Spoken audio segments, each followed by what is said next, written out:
Let's get started.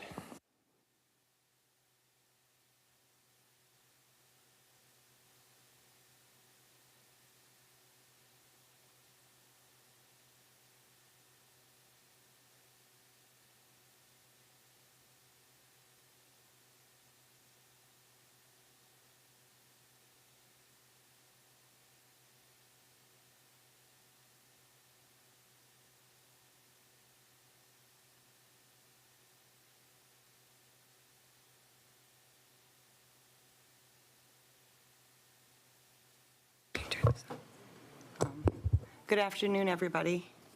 Kara Reno, Purchasing Manager here. And I'm here to go over some changes that I made to my purchasing policy. I first want to give a brief synopsis on what changes were made. I know it's going to look like a lot. First of all, the policy hasn't been updated in about 6 years, so we wanted to make some changes that, through COVID and everything, some questions that have arose. So we did do some cosmetic updates on grammar and title adjustments in there. Some clarifications. We added additional details to specific sections for better clarity. We made sure we were grant compliance with to align to CFR 200 for grant and federal fundings. We made some threshold adjustments for goods and services requiring an RFP. And the native preference grid, we made some changes on that as well. So with that,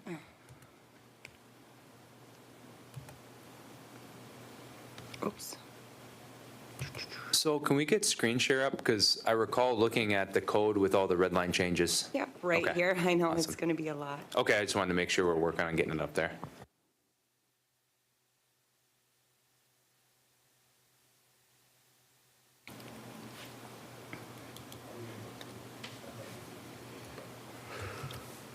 So how do you guys want to do it? You guys want to approach each red line and see if there's any questions? Just explain why we're proposing making the changes? I can do that. Why is 14. I Lot. can. Depends how thorough we want to go through it. Bob, why is it not? Why isn't it not letting me skip? For sure. Okay. Like I said, it looks worse than it is. So How about first of this, all, Garrett? Go to the first change that we made, and then just explain why we made it, and then I'll ask if there's any board questions or comments. Yep, And then after absolutely. that, we'll just move to the next one until we progress through the document. okay, why isn't it? Okay, so the first change is section 2, the scope. I don't know why isn't this going up for me? Bob, help me. It's not going up. Okay, so section 2 under the scope, there were some title changes in there. Sorry, Karen. Can I make this a little bit bigger on your? Yeah, go ahead. Thank you. Okay, and with that, I took out, I talked to Joni, we took out Sioux Tribe Housing Authority because they have specific fundings sources and they have their own required policy. So they, in the inclusions, you'll see certain areas where they do come through us on specific items. So that's our first one. Do I keep going or do I wait for questions? So any questions, comments on this? Okay, so I'm not seeing any, so we can go to the next change and explain why we made that change. Okay. So I'm going to scroll down here. Oh my gosh. Okay, so under the federal procurement on page 2, we added responsibility. This is just more clarification under the federal procurement portion of it. So we added we added responsibility, the general policy relating to the purchases. We added in the review of policy and procedures. Just making sure, again, with questions that arose, that we had as much detail in the policy as we could. Am I saying enough? Okay. And then section 3, let me go down. Why is this jumping? Oh my gosh. Okay, under procurement management, we added that as well. Bridget? So Kara, going back to responsibility, I think it is. Yep. What are we're saying all tribal officials and then employees. So what does the officials mean? Is that trying to refer to the board? Because then it says it shall be subject to disciplinary action and the personnel, which we are not affected by the personnel policy. So I'm just wondering what the all tribal officials really means. Because I think we can only hold employees accountable to the personnel policy. Want an answer? Huh? Go ahead. Yeah, what we did, Bridget, we lifted this portion from the new CFR 200 section. So I probably just missed that to where we should just be talking about team members and not officials and employees.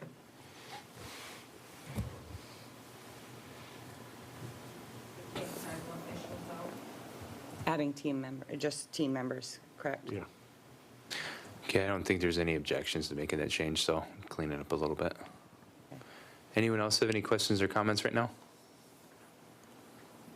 Okay, we can keep going then. Okay, and then under the general policy, it just states that the tribe is relating to all purchases, that we get the highest quality for the most efficient cost. Down to G, review of policy and procedures. Just saying that this is basically going to be reviewed by the purchasing department annually. Maybe. Okay, Tyler?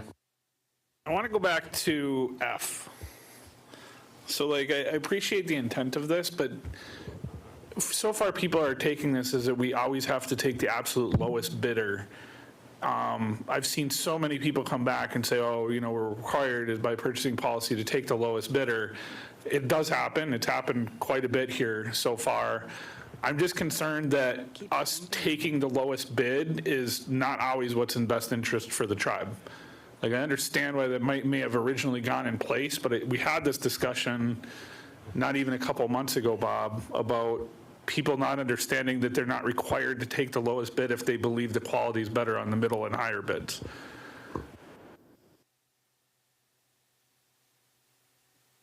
Yes, and that's why we don't specify in here that we have to take the lowest bid. We have to take the fairest price, because there is a analysis or a review that's going to, a matrix that gets done on these to make sure that there's 4 or 5 different criteria. I mean, obviously price is important, but there's other factors that come into play when you determine who's the best bid and we're getting the best value for our dollar.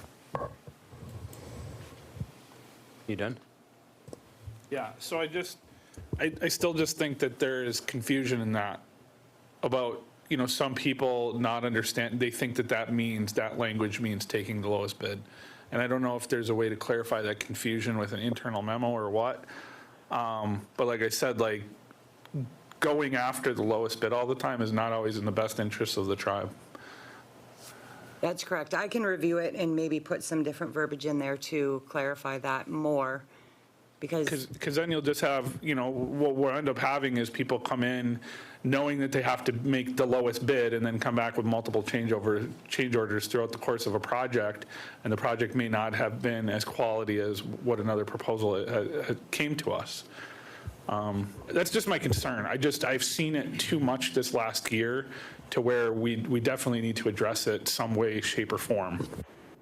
Okay, Aaron, then Mike? So the reason why we initially, I agree with you, but the reason why we initially put that in, and I was around back then when we drafted it, is because there was a lot of promises for contracts and a lot of pockets being lined and kickbacks. That was commonplace back then. But I do think we need to clarify, it doesn't have to be the lowest bid, but you said fairest price. But I think that we should be upfront in the policy to clarify what mitigating factors would allow us to not select the lowest bid. And doing it up front is a good thing, because then you don't get an automatic appeal if somebody has the lowest bid, but they don't get picked. There's other mitigating factors, like poor quality. You know, we used to have a bidders list of people who did really crappy work for us, or had constant change orders and stuff like that. And the selection of the bid was allowed to discount for those things. But that all none of that should be discretionary. It should be established in the policy, and then it should be documented if we don't pick the lowest bid, why we picked who we picked, because there is a right for an appeal. And then you want to have all your ducks in a row. So I think just coming up with a little more clear language, so that there isn't an expectation that I have the lowest bid price, that I'm going to automatically get it, and then I'm going to appeal if I don't get it, or raise hell with the board, or, raise issues. So Yeah, that's stated in our recommendations when we do them as well. yeah. Okay, Mike? That's all I was going to say too, is that there's the recommendation part of the bid opening process allows for all the things that we just said.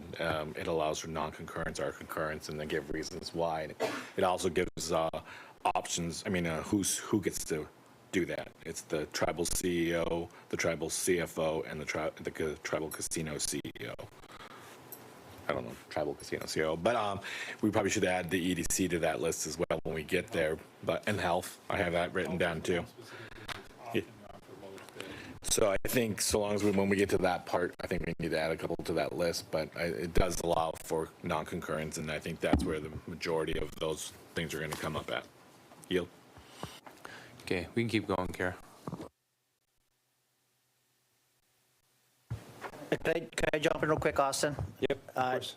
No one from legal's looked at this yet, and I'm seeing like just 4 or 5 things that we'll email them on the side about, to just kind of flag, like under scope, that arguably could capture a lot of things that we don't want it to capture, like our agreement with BlackRock, Caesars, Indian Energy. Just we'll want to give an eye. This is a lot of new language we haven't seen. So we'll go through it and just send you some minor edit notes, nothing major. Okay.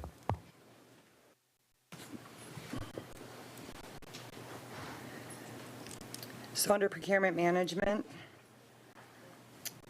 we got with, actually, ACFS and ARC had got with us in the, with their grants. So we added more detail to make sure that the leases versus contract was in there. Authorized signature. And to make sure that there was proper signature for all contracts. So that was clarified more. Okay, any questions, comments there? Okay. Okay, we can move on. Okay. Next section is purchasing goods and services over $10,000. We raised that from $3,000 to $10,000. With the economy and after COVID, everything kind of went up. So anything under $10,000 will Have a question on not that? have to be bid out. Go ahead, Aaron. So under C, you using the word contract, is there going to be a problem down the road when it's only an invoice? Sometimes we hear that back where goods are invoiced, but there's no quote-unquote contract. Do you intend to capture any kind of papering of the exchange of goods, or by contract, do you mean a contract? A contract meaning a contract. How do you handle, how are invoices captured by that section? I don't know. Well, if you went ahead and did go through the bid process and we got an invoice in for, say, $25,000, that would have had to have gone through the bid process through an RFP. So the invoice then, in effect, is really just backup for the bid. Can we put that in writing then? Because sometimes we get calls, it's usually with your staff more than purchasing. There is there's not a clarity there between, is an invoice a contract or, It's not, but it's No. legally sufficient. right. Okay, just want But to flag it. typically, but because of the dollar amount, I think the dollar amount drives whether or not we would already had taken that through the bid process. So we shouldn't see an invoice for $50,000, let's say, either without a contract or it had not gone through the bid.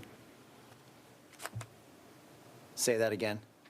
We should not see an invoice that comes through for $50,000, for example, that has not already been through the bid process because that service or that material required that we go out and get a bid for it. And so if that $50,000 widget comes in and it's a good, and there's no contract, that's not going to be a problem? No, because what should have happened is that it already had gone through there. There's a requisition set up and a purchase order set up that when that invoice actually comes in, it's already in the purchasing system. Okay, thank you.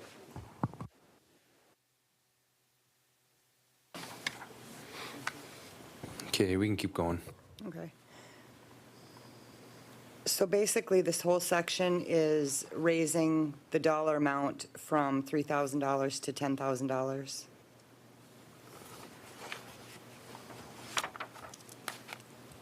All right, any questions, comments, 3 to 10? All right, we can move on. Next change.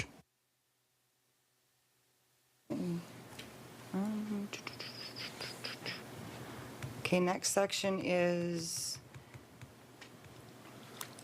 the number 8 under page 5, section 8, sole source procurement. That was newly added as well per the grants.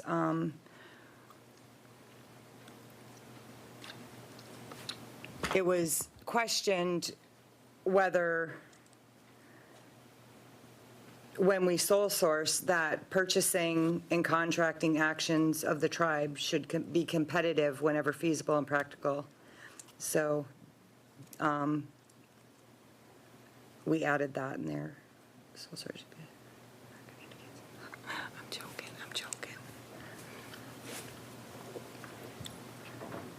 Cool, any questions, comments here? Okay, so we can move on to the next change.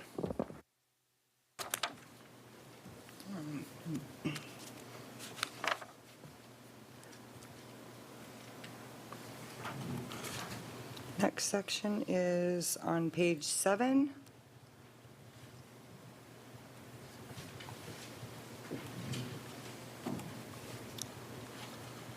And it's under I. I have a question on sole source. Who has the final decision, the department or purchasing? The requesting party or purchasing?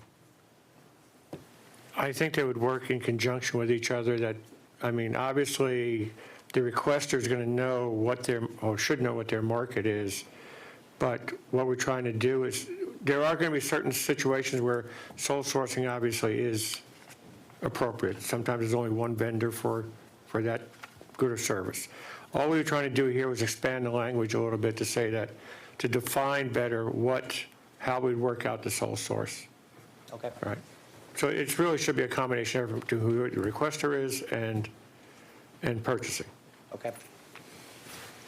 There is a section farther in the policy about sole sourcing too, Okay. the Thank you. guidelines of it. I'll shut up. Oh. All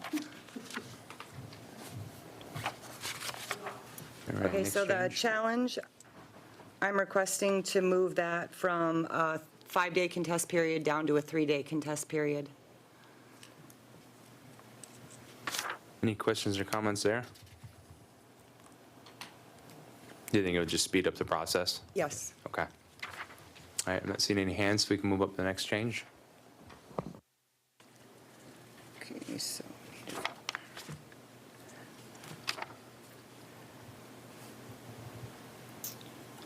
Next section is page 9, section 7.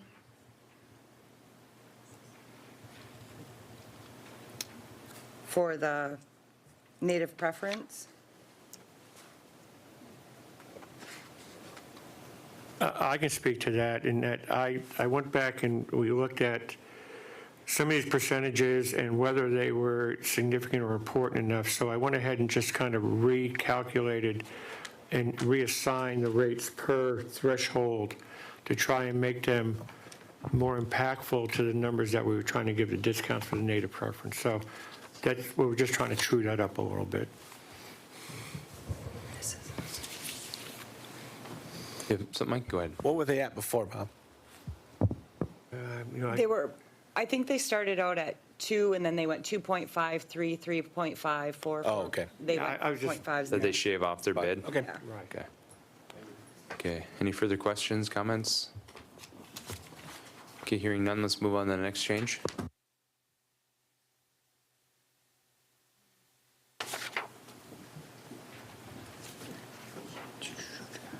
We added some stuff on page 10 to the gratuities and kickbacks. That's pretty standard.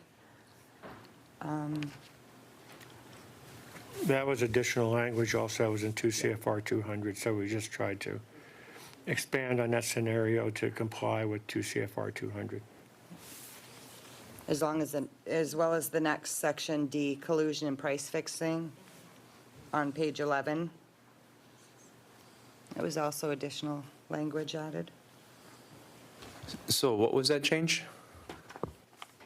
It was added wording, the collusion and price fixing. Okay. Go ahead, Tyler. So it says tribal official or employees, so we just went through our Okay. Christmas party list, and like many of our vendors are donating to the children's Christmas parties. Like, that can in no way, I'm just making sure, I'm just reading through this. That's okay. I will take it out and put team members in there, like we did before. I think it's important, I just don't want to exclude them to like donating to the kids' Christmas parties and things like that. Correct, okay. Can it be any way misinterpreted there? Oh, yeah, there's, G2E is always a concern when it comes to this stuff. Yeah. You guys get invited to parties, technically, it could be argued to violate this. It's always been a little bit of an issue. Yeah, so there's gonna be an issue there. Okay, Mike? On collusion, it's been brought up here before where we had ran into problems on opening bids where we had contractors and all their subcontractors were the same people who put in other requests. So I like that we have something in here, but it doesn't say what will happen if we find that, like if we think that they're concluding or something like that.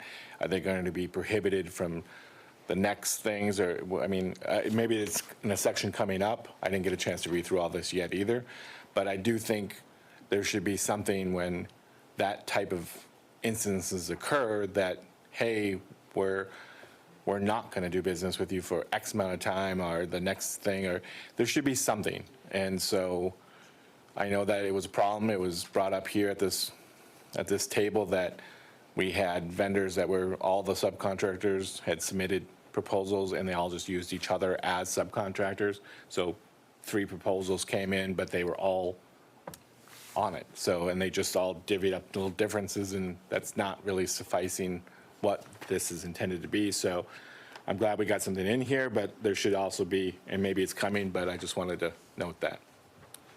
Yeah, I've seen that happen a couple of times. I think I brought it up to the board's attention a couple of times where they just kind of fill in the blanks for the different vendors and subcontractors. But we'd never had This is open, right? as far as I'm aware. Yes, it is, Aaron. Oh, Yep. yeah. I've never been aware that we could put them in a penalty box, for lack of a better phrase. I mean, there was no remedy if they did it in the past, so. Do we have I any think what we're remedy doing in here is these just new trying to take a policies swing at to it. address that, or is that still hanging?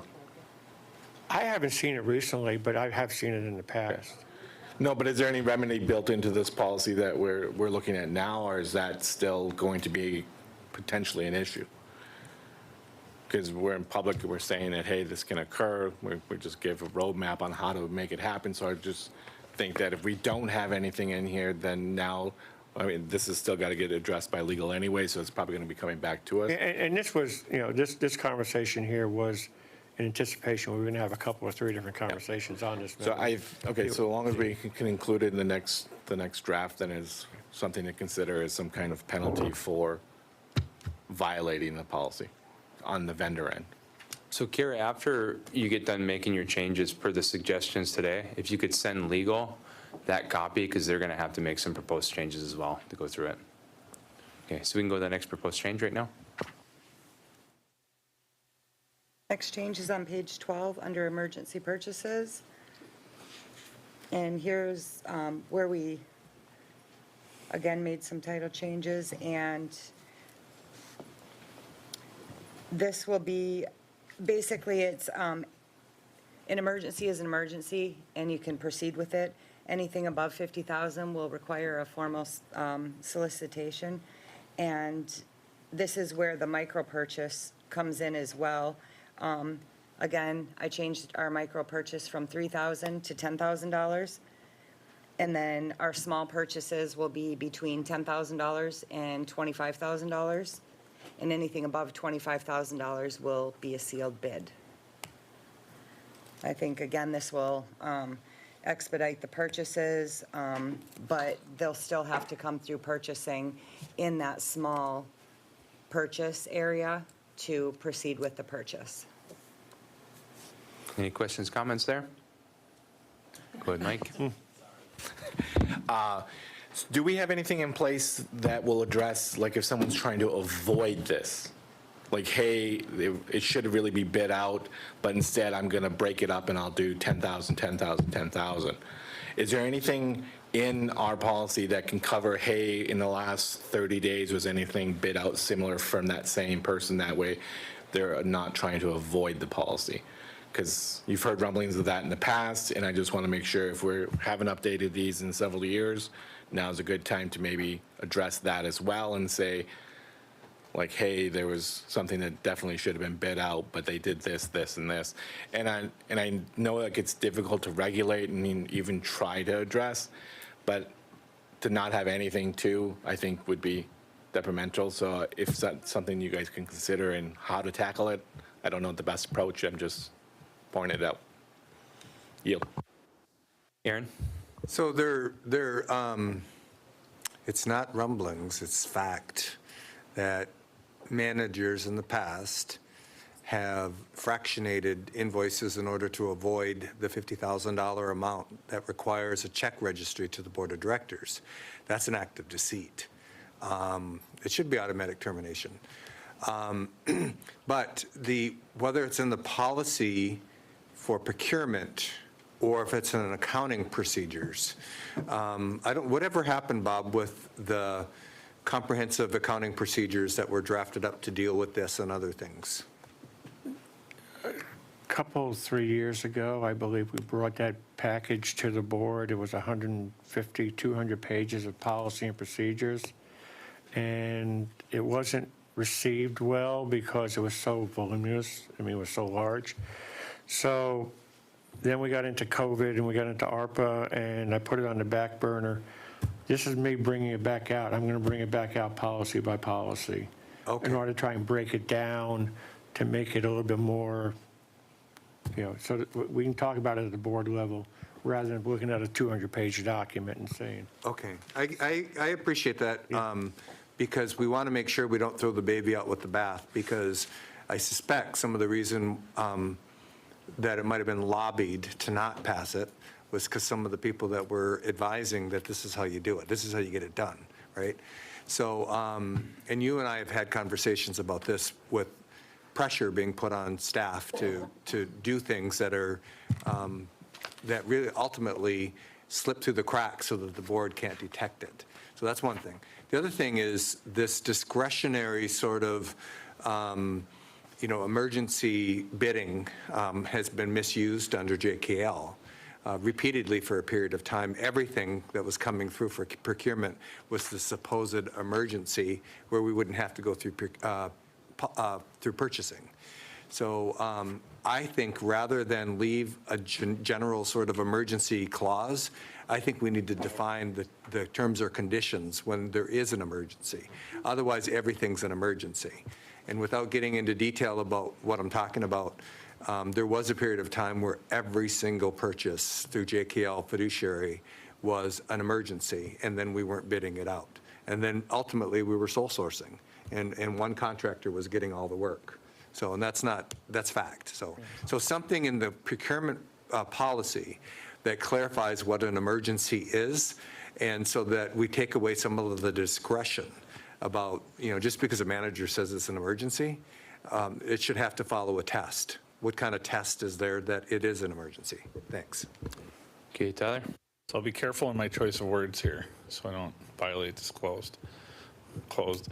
But we had an issue recently where somebody skirted the policy and hired their friend who is a contractor who they've worked with for multiple years.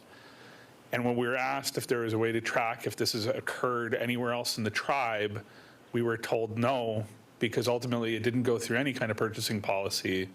So there's no way to track if this had ever happened before, or multiple times within the last few years or decades or so on and so forth. This was all described to us, and without mentioning any names or anything closed, we know that this is a way around.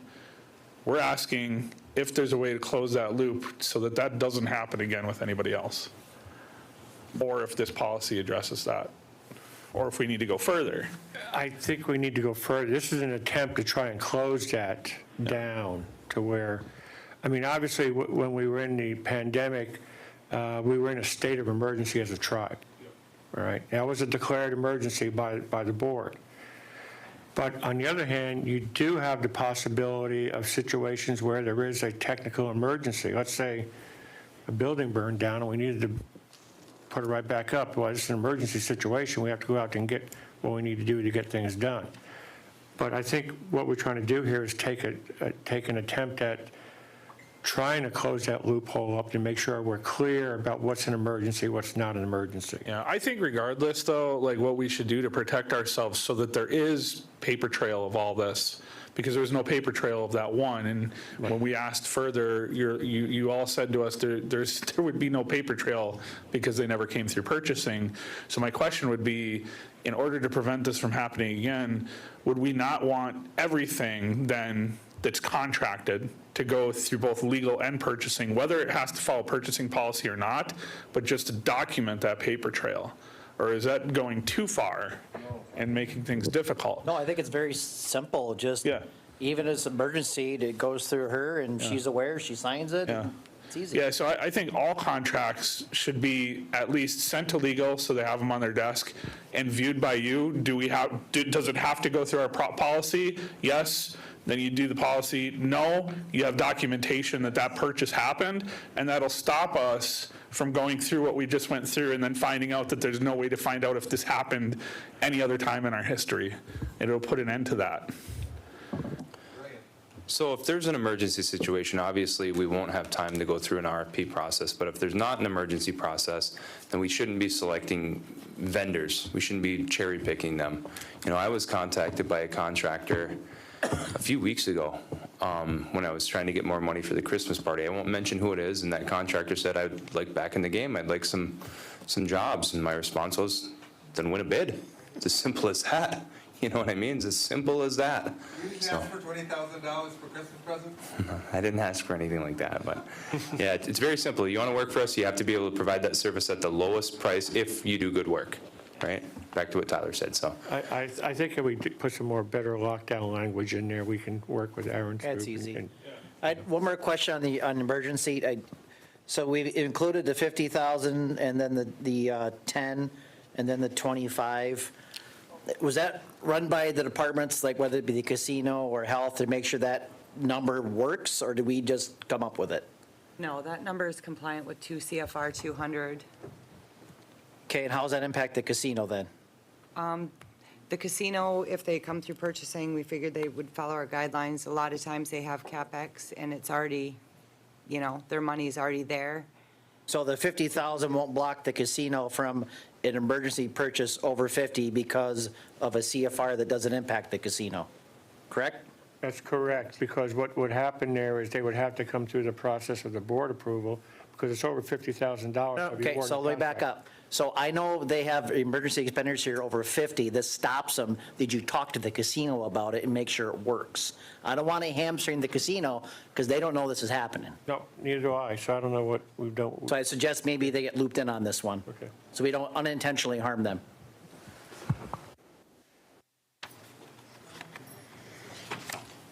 Yep, go ahead. So I missed it. Normally, our policies go through legal first, don't they? I don't understand. Why? Because this It's is, been back and forth with Josh, and I have not heard back from him. I did submit it to him several times. oh, okay. Yeah, because I Josh thought, claims he got it with 1 day notice for comment, but we can deal with that later. yeah. Okay. Yeah, because normally because this is like a work group this is the first step should be, and then it comes to us after this. I understand, yep. Because Aaron gets mad. Just draft one. We'll treat it as draft one. Legal is told, or you were told to give the draft after we're done with revisions to legal, so we'll write it. So, Isaac. Kara, I'm glad you're here bringing this forward no matter what, right? I know there's other things that have to be done to make sure that we can approve it, but at least you're doing the first step of getting it in front of us. Thank you. Okay. Lana. Yeah, and I appreciate him being here too, but let's be consistent. You know, policy, that is one of our jobs, is policy change and policy review and workshopping those. But it really stops it up if legal hasn't went through it first to give their input. But you say that, I'll stop there, but it should be consistent how we do it. Aaron. So maybe Aaron can add a little color Yeah, I'm to not this. just getting into the debate of it, just, we have talked about an RIS procedure for things that come in front of the board. This would be one of those, that a checkbox has to be checked so that, because I was wondering that all the way through this, that legal has to look at it, and we should have a team approach. So legal should actually be part of the presentation too. So, but the bigger policy thing to make sure things are ready for the board is that something like an RIS should exist for anything that comes in front of the board, so that all of the checks and the I's have been dotted and the T's have been crossed and the box is checked before it gets to the board. But, so. Okay, we can keep going, guys.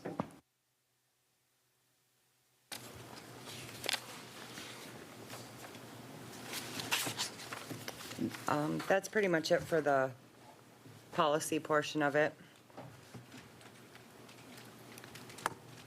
I have the inclusions and exclusions list next.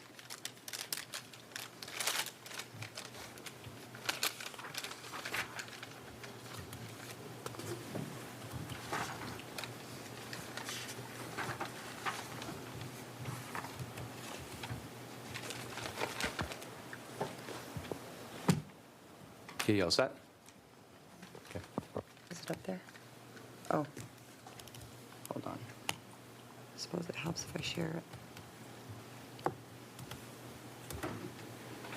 How do I share? No. Okay, I lost it.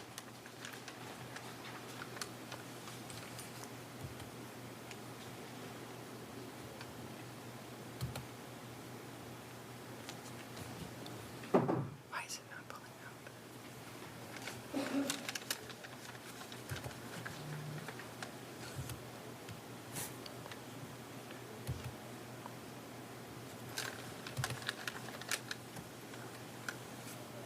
Okay.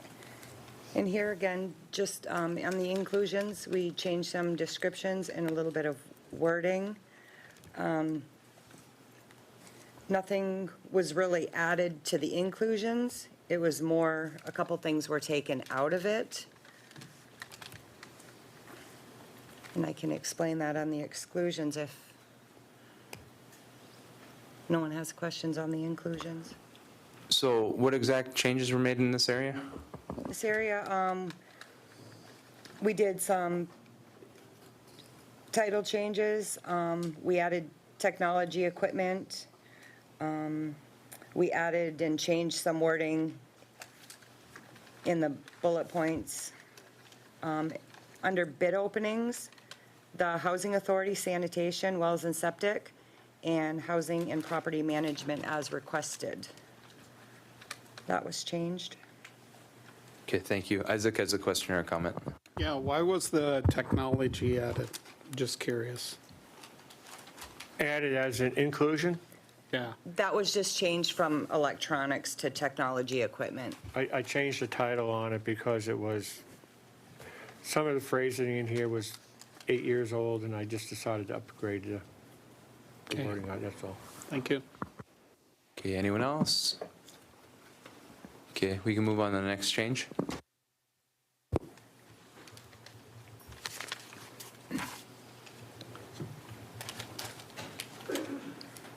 Under the exclusions, you're not going to see it on here. I had to add it because I had to talk to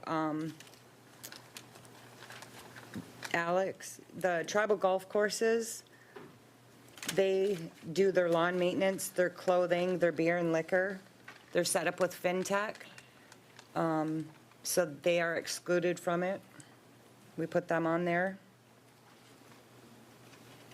Their food and golf carts, they do bid out their golf carts, and their food does come through purchasing, but that's the only two things there. And then if they need stuff bid out, they also come through us. Okay, any questions or comments here? Hearing none, we can move on to the next change. Next change is the technology equipment, and that's where I took it out of the inclusions, because that goes through the IT department for copiers, fax machines, printers, computer systems, and computer system upgrades only. If it's a new system, it gets bid out. Okay, any questions, comments here? Hearing none, next change, please. That's all on that. All right, final opportunity. Questions, comments, and again, this is just draft one. Legal will be involved moving forward, along with the casino. Questions, comments, Mike? Under your bad faith, like the disqualification stuff, we don't really define what bad faith is, and I don't know if we need to, but in the past, we got asked about whether we document add change, like when we have a bid come in and say it's the lowest bid, A, B, and C, vendor A is the lowest, it's cost effective, it's all that good stuff, we do business with them, but then their add changes come in, and all of a sudden we're way over what the highest bid would have been. Do we have measures in place? Because I think I asked this before, and I don't think we do. So I want to make sure, since we're talking about the draft, and to include something, to have those kind of measures in place that we keep track of that. And I don't know where that goes. Because I know it's going to be a difficult, I think that at the time it's difficult because we don't control it. We won't necessarily even see that. So accounting's in here, purchasing's in here. I'm going to ask it because I think it needs to be asked because we need something to be able to prevent that and document it and show, hey, this is happening with the same vendor over and over and over again. So we don't want to go down that road of always doing business with them, knowing that the last time they got it, the last 10 things they did, the ad change orders came through and it put them way over. And there might be good reasons for it too, so I don't know how to track that. I'm not an expert in that, but I do think there should be some mechanism to at least highlight it and bring it to your guys' attention. When it goes through the bid process, a lot of times the departments may not come back through purchasing. So if they do, and there's a purchase order done, then we put the whole amount of that bid, whatever we accepted it at, and then we take off of that every time we do an invoice. And then if there's change orders on that and it goes over the actual bid amount, then we have knowledge of it and the department's, made aware. Do we keep track of it though? Like if I was to ask, hey, who are the top 3 vendors that consistently change order above X amount, like $50,000, would we be able to produce something to that degree? Right, we haven't in the past. I mean, like I said, if they don't go through. That's my only purchasing for concern. My payables. own concern would be that is if Like how someone you rope it is all in. coming in as lowest bid, knows that, but also knows that they can change order up to certain amounts and we're doing policy, so now's the appropriate time to do it. So I think it's something that needs to be discussed. So I'll Yeah, I think, I So understand what to you're add to saying. that, if we can make it proportionate to the entire award, because let's say they put in a $50,000 change order, if it's a $34 million renovation, it's not that big, right? So let's put a tracker in there.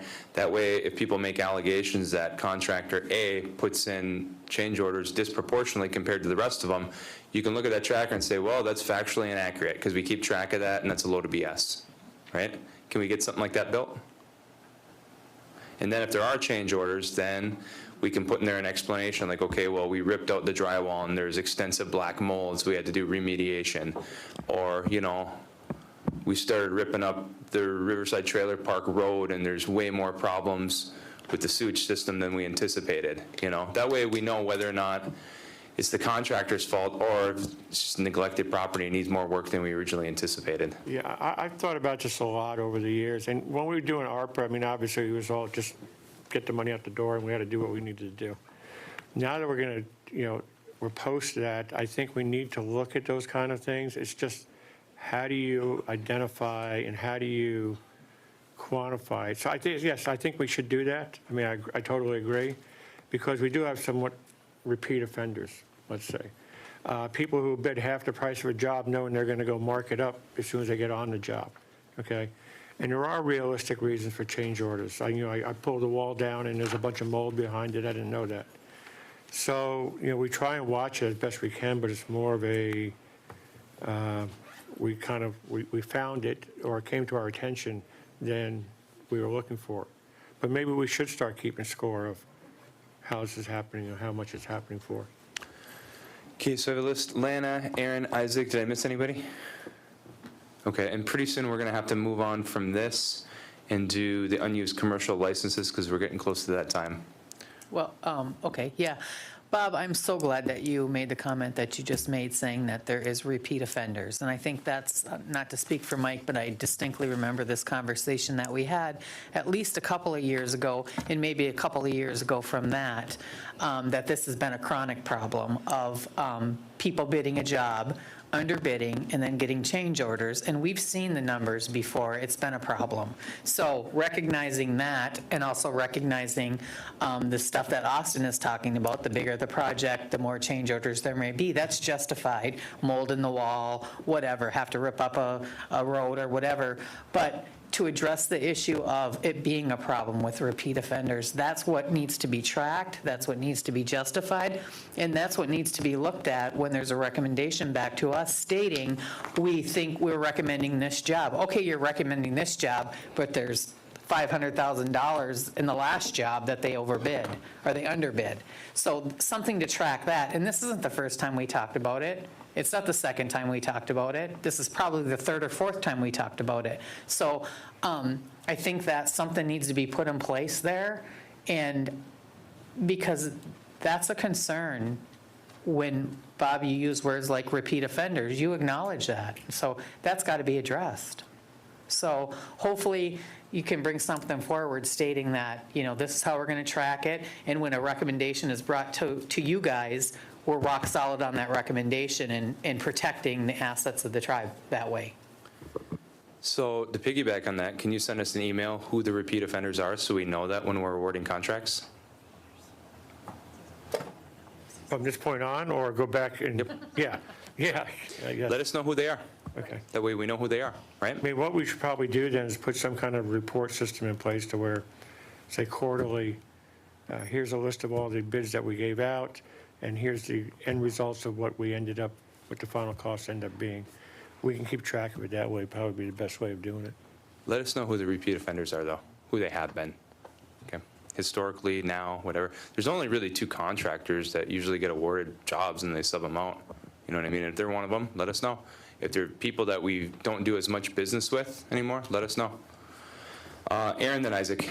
So there's, some of the repeat offenders are not on the list anymore because we informally had a list that we would look to because of past performance, poor performance. I won't name any of those companies, but I'll tell you later. And so what I would suggest in this policy is reference, that we'll keep track of all vendors. Every vendor should have a vendor number that we can track all of the projects that they work on going forward. And any information, I don't know if that's going to exist right now, because it sounds like we haven't been keeping track of that. The ones that have underbid and then come back with change orders, or some that snuck through under the emergency procurement. But I remember when we started tracking it, because we otherwise, this is probably about 15 more than 15 years ago, where we were about to award contracts to people who we knew were very poor performing contractors. And we're like, okay, well, we don't want to go through that again. So I think in this policy, we reference that we keep track and index of all contractors, all of the projects that we do, and we keep a central database of their performance. And so that, that should factor into it, because poor past performance should weigh in on whether or not we select them again. So, Isaac? Yeah, I think if we're going to want to eliminate change orders, it's the due diligence on the front end, right? So if I'm a contractor, Aaron's a contractor, Aaron just bids, he doesn't really go through the bid. But if I go through the bid and I see something that's missing, I surely ain't going to tell Aaron about it, right? So, and I surely ain't going to tell the customer that I'm bidding to, because I know that's going to be a change order, right?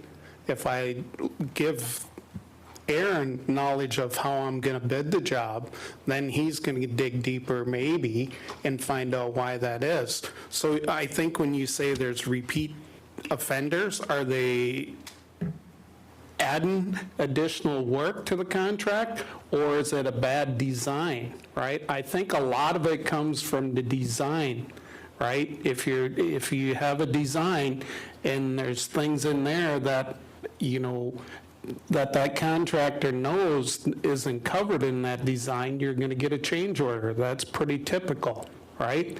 So the due diligence on the front end is the key, right? The other thing is, I don't know how you hold, when a customer, right, say we did the new enrollment facility and one of the ladies there wanted a door moved, right? That's going to be a change order. So is it the contractor's fault for that because the owner wanted that door moved, or is it the owner's fault? So I think you got to really take a fine tooth. Well, Bob's going to have to use his discretion when he looks at that, because I can give you another example. So when we renovated the hotel, there wasn't any thought to place shelves in the bathroom to hold people's soap, conditioner, shampoo, right? So we put that in as a change order. It was well over $10,000. That's not Gunlag's fault. It's just an oversight on ours, and we wanted it, so we had to put a change order in. So there's going to be situations like that. Well, it was an oversight on the architect, but you can't really go after them to pay you for that. The other thing I would be concerned about, right, is with those change orders, the thing that you got to be concerned with, right, is who's involved in that change order process. Right? Is it the owner? And really, we're the owners, but I mean, how many change orders have been on the hotel? And I know of very few, right? You're talking a $32 million project here, and I haven't heard of any change orders. Are there change orders? I can bet you there's change orders. Have we, as the owners, right, heard of any of those change orders? No, I know I haven't. Have you? You heard of one, Shelf, right? that's it. How many more? None. None. And you don't think there's no change orders on $32 million? Sure, there's a pile of them. Pile of them. But are we they approving? various? But are we approving those change orders? No. So the owner made that change and approved that change order. It never comes to us. Who? On the governmental side. Ask the casino how many change orders they've had. It's kind of murky. It is murky. Yeah, we'd have to do some more research. So I take that back. I know one other change order, when they started ripping it up, plumbing and/or electrical was no longer code. The rooms hadn't been updated in so long that the plumbing and/or electrical was no longer code, and that wasn't anticipated, so they had to put a lot more money into it. So, but that goes back to sometimes it's not always the contractor's fault. Sometimes you don't know what's behind the wall. But honestly, though, we approved a certain amount. And if it goes over that amount, then we should be included in that. All right, that's it, huh? All right, final questions, comments, and you're going to get with legal.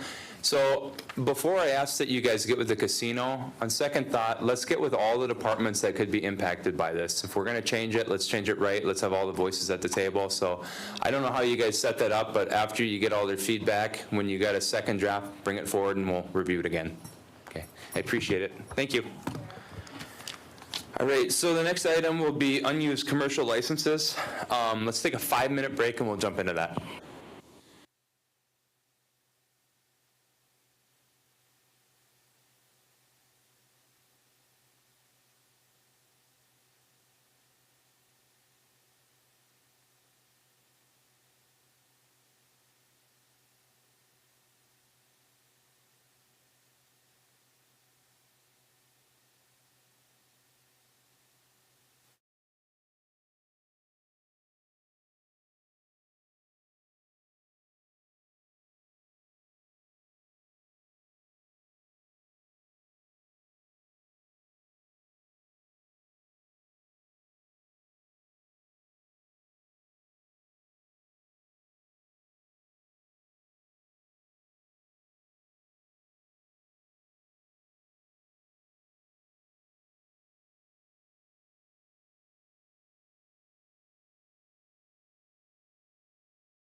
finished up with this last item, and then we're on to agenda review and then meeting time. So the item that we're on right now is unused commercial licenses. So the Conservation Committee basically wants direction from the board whether or not this board, because it changed due to the election, is still wanting to get more fishermen on the water.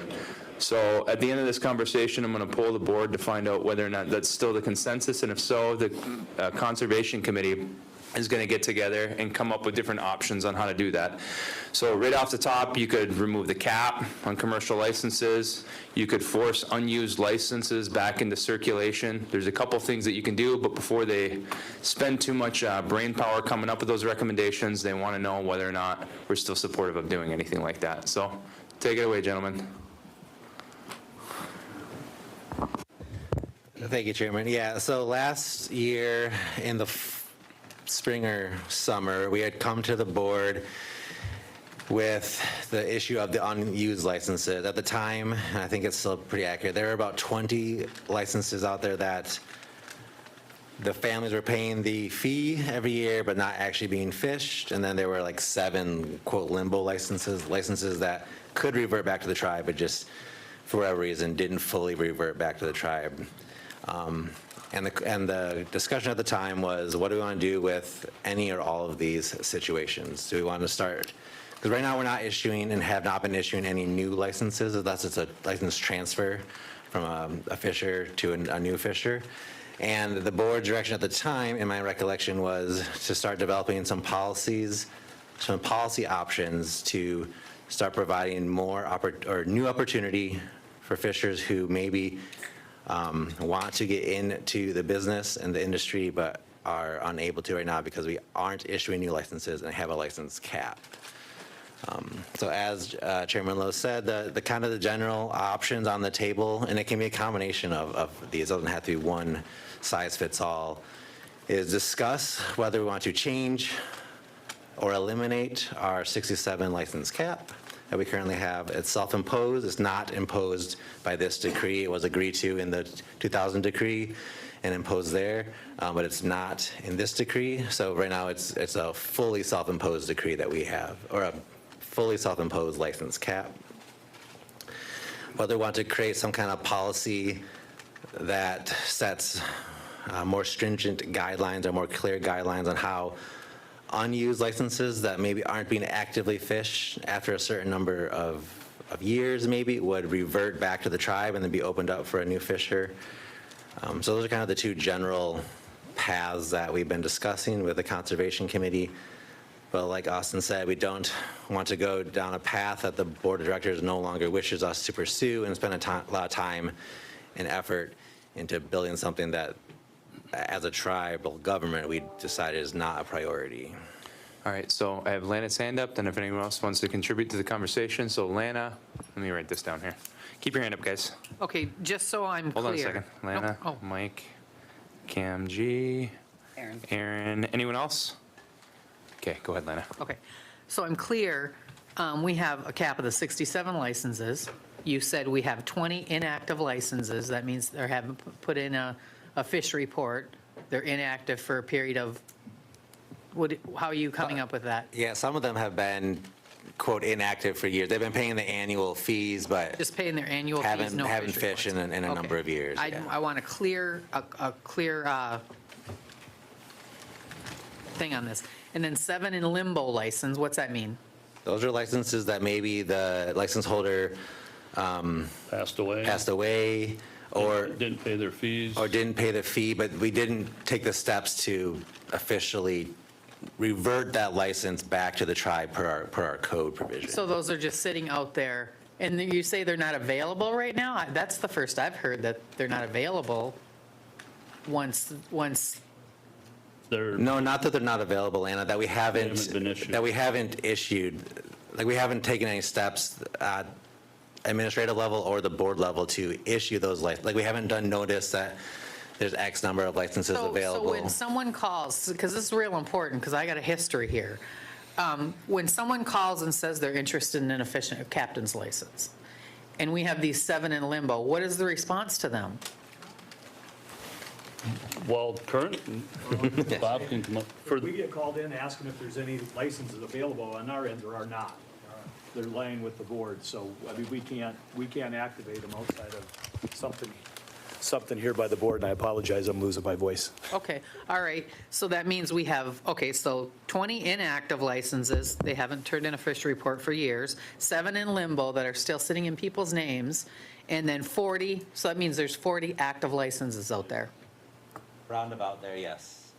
I don't know the exact number, but yeah, Okay. that sounds right. Okay. 41, I think. All right. Some of so- those are full-time, full-blown operation. Okay.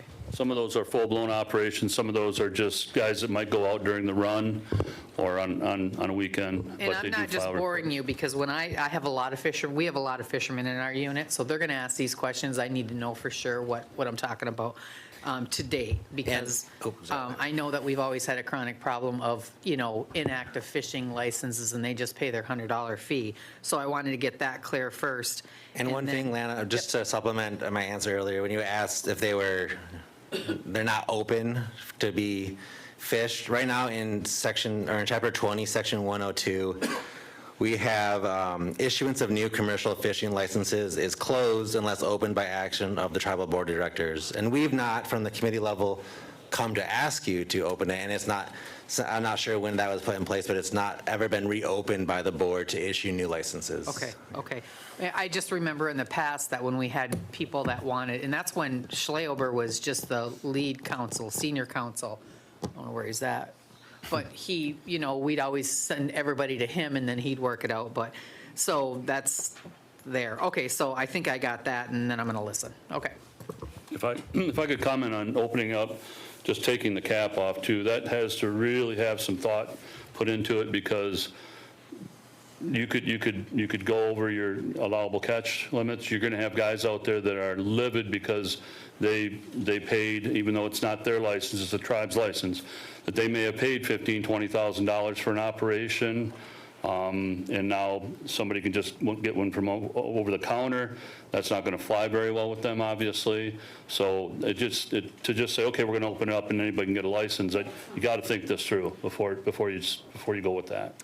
I agree with you, Clarence. It's complicated because even It's though very tribal complicated. members can't sell the licenses, we know that they do because the gear is attached with Yeah. it, right? It's- So if you're a guy that just had a license transferred to you 3 years ago at the price of, I don't know, just picking a number out of my hat, $20,000, and a couple years later the tribe is issuing them, you're going to have disgruntled people. Whether or not it's the right answer or wrong answer, Point of still information, though. not perfect and clean. Right. We're only talking about 27 licenses. We're not talking about opening it up and lifting a cap on Well, that past was. the 67. Okay. No, That's what I want to be clear on here. Last year, the board, there were members of the board, the prior board before last year's election, that were adamant that there should be no cap. So that's where that comes from. Okay. And if you reassign 27 licenses, that's kind of low-key removing a cap too if you have 27 new commercial fishing boats on the Great Lakes. So we just need to think it through. There's no Big time. real easy answer. There never is with these fishing things. That's what I've learned. And we're not making a recommendation to remove the cap or to change anything. We're just trying to get a consensus of the board on how much of a priority this is at the current time for us to pursue, if at all. We previously had discussed with the board to hold off on pursuing this in any form until the new year because our appeal was pending. We do not have, of course, an opinion yet from our appeal, and if and when we prevail, we would have litigation. So there may be legal reasons where we don't also want to, we can pursue this, but maybe not take any action because our appeal is still not finalized, and there are steps, regardless of what the court would rule on, that we may still want to take caution on any changes that we talk about when that would be implemented as well. So, okay, let me get to the list now. So I have Mike, Kim Gravel, Aaron. I probably was one of those board members that was leaning towards something. I'm not a fan of opening it up entirely, but to allow some opportunity for, we don't have any mechanism right now to get into it other than what we've been doing, and what we've been doing doesn't necessarily always work for everybody. We've heard complaints in the past of those that had to go through all these steps, and they didn't like that process. They would have liked to have some kind of process. Now that they got their license and went through those steps, they probably might be a little more difficult, might be a different decision. But having gone through it, I've heard them in the past talk about it and how bad of a process it was. So I'm not a fan of opening it up entirely, but I do think that there should be something done to make those open some opportunity to allow others to engage in their treaty rights too and get into the commercial business if need be.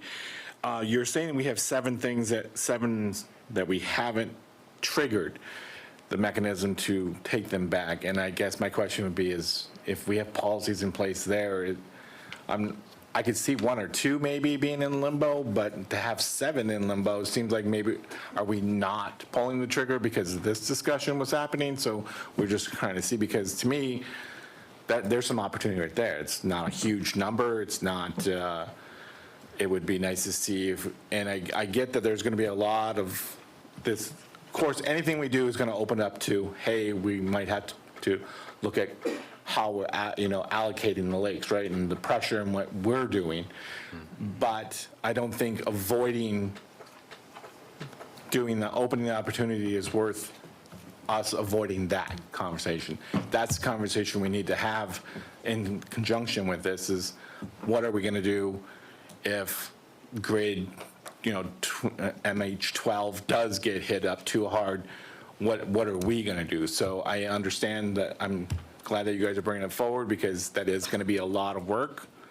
But I do think there's probably enough on here that want to see some kind of open opportunity too. So it'll be interesting. My vote would be is that we open up some opportunity, not a huge number, but we've been closed for so long and we just see a decline of commercial fishermen and people wanting to get into the business. So I think we're part of the problem when it comes to that. So I'll yield at that. In response, real quick, if I may. Yeah, go ahead. Yeah, and maybe I didn't quite speak clearly with the limbo licenses. So legally, those licenses are under our control. They have lapsed, and by code, they are now back in the ownership of the Sioux tribe and can be reissued. Those seven, if we came and asked the board to do a vote to open up, change Chapter 20 to no longer be closed to the licenses and open up those seven, quote, limbo licenses, that's something we could do pretty much immediately if the board voted for that. Because they are legally back in our control, and it just takes board action to reopen those. We could do it limited, like Mike said, if that was the majority vote. So that's an immediate thing that can happen very quickly if Do you need feel be. like that would meet our immediate need? Do we have more than 7 people who are serious about starting an operation? Because when I got my helper's license, the one thing that I learned is this is way more complicated. Like, you can read about it, but I learn better when I can see it, feel it, and all that.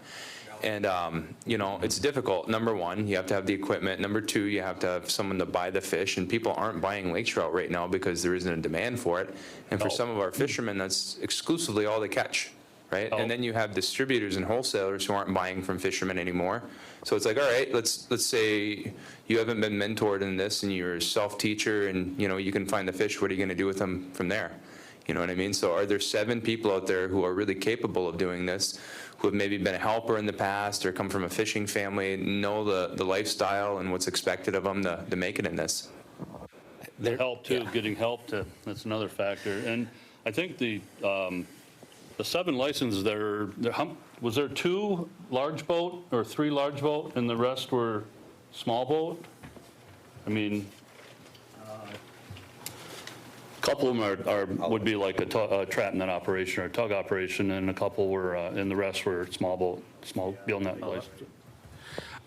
So, To follow up with that though too, then I wouldn't be supportive of just opening them up 7, just because I think we need to be prepared to have those other steps in place. If there's enough interest to move forward in that, I think we would need steps as triggers. We need triggers to say if too much pressure gets hit in this unit, this is what we're going to do as a tribe.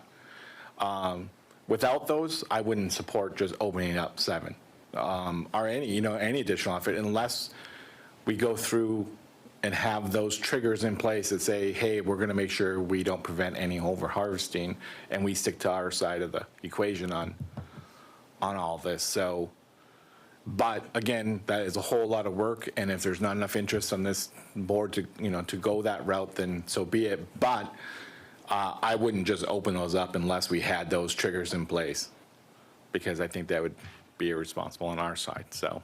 Yield. Thanks, Mike. Kim Gravel, then Aaron. Well, most of my questions were asked, but of the 40 active license, how many are actually fishing? And how many times have we gotten close to our harvest limit? Well, not close on, well, go ahead. We need Jack for the harvest. Well, I remember one, Lake, yeah, it was shut down in 2017 because of Yep. Northern Lake Michigan, MM1, 2, 3. yeah. That was a co-captain issue. There was a lot of gill net pressure put on the lakes because of how the system was set back then. And actually, Aaron and Jason Grondin were the two votes at Cora that had to vote to shut it down. The other ones were going to do it anyway, so we would have been outvoted. So it has happened, but I don't think recently that there's been plenty of room recently. Yeah, in the past few years, Maybe Jack should come up here too. based on Jack's last report to the committee, this year and last year, in my recollection, none of the areas got close to the cap. It's not something that's currently I happening. figured. So, Welcome. and then, how many calls, Bob, or anyone on here, and I've missed the last few conservation meetings, and I used to go to them all, so I knew a lot of these, but how many calls do you get for a license in a year? Oh, I can't tell you the last time we had somebody call prior to, I think, when Dino was looking, and so that's been. I have one gentleman that calls consistently, And I'm texts me thinking it's consistently. the one that has come to us, because I remember someone This gentleman's coming. from Alanson, down in Oh, northern no, lower. no. But he gets hold of me every month, so.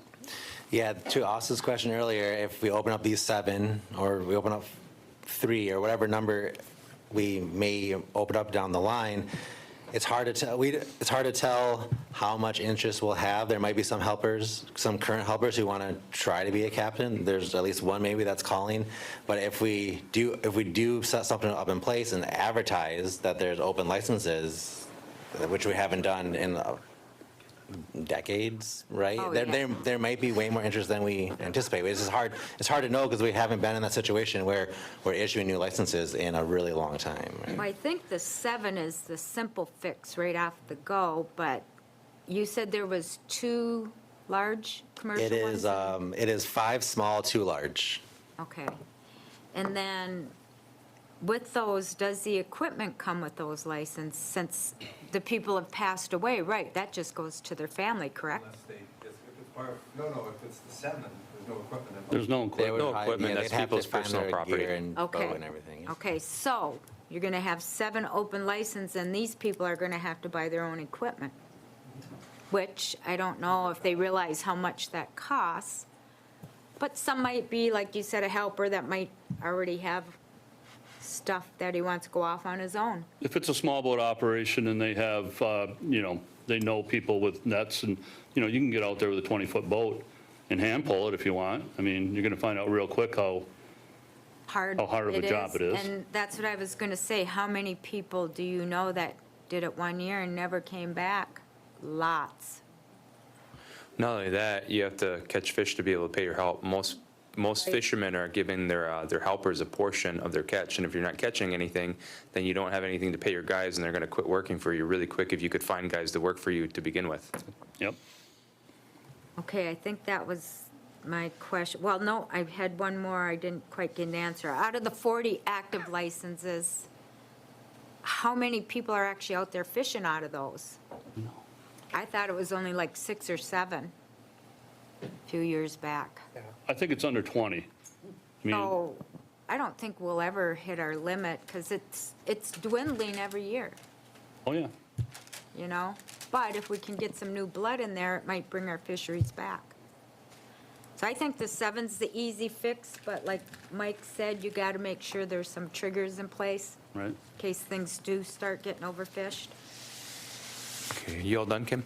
Yeah, and then we'll have to look at the 20 inactive, because I've always said, why are we monopolizing 20 license when there's other people out there that could be using them? They don't own them. These are tribal treaty fishing rights, not just certain families. Okay, Aaron? All right, so, so I grew up in a fishing household. My dad was a commercial tribal fisherman, before and after we were recognized. So the potent racism and terminology that was created that in opposition to our tribal fisheries was the term racehorse fisheries that was coined in the 1970s. And we've always been accused of that. It's never been an accurate thing to say. It's charged by racism because tribal people are conserving. We're not overfishing. We're not causing as much fish to die as like sportsmen, or even just like the oil and gas that leaches out and that kills fish.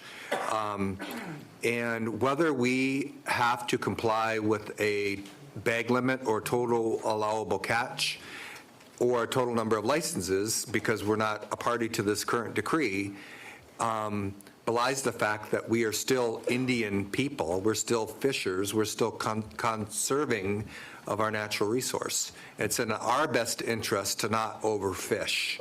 So I always think this is so foolish, and to me it's like self-hate or something when decision makers for the tribe look at the people that are inactive and paying their fees and not fishing as somehow doing something bad. They're actually doing something very good. What they're doing is they're preserving the ability for the people who are active fishers to actively fish so that they can get close to that bag limit. If we indiscriminately just give out licenses, and then what happens is a direct correlation with how much fish an individual fisherman can get. So what will happen is we'll have to come up with a quota system to decide who gets to fish and who doesn't get to fish, and how much each fisher gets to fish out of that total. Whether the decree is imposing a total allowable catch or a bag limit or not. We are conserving people, and we're going to want to protect the resource.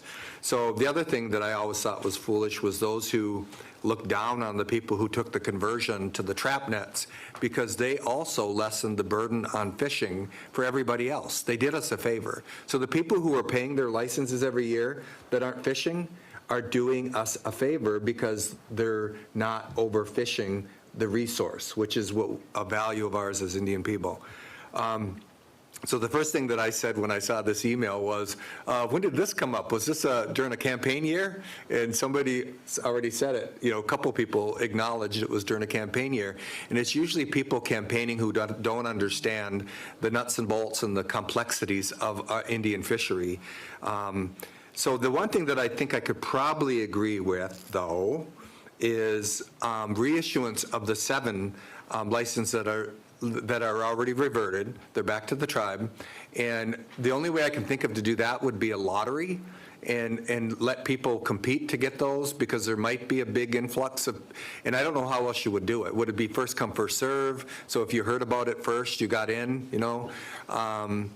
and so, and I don't want to belittle anybody, but the notion that somehow we can issue a bunch of licenses and we can fish as much as we want, that's a very naive notion. That makes no sense.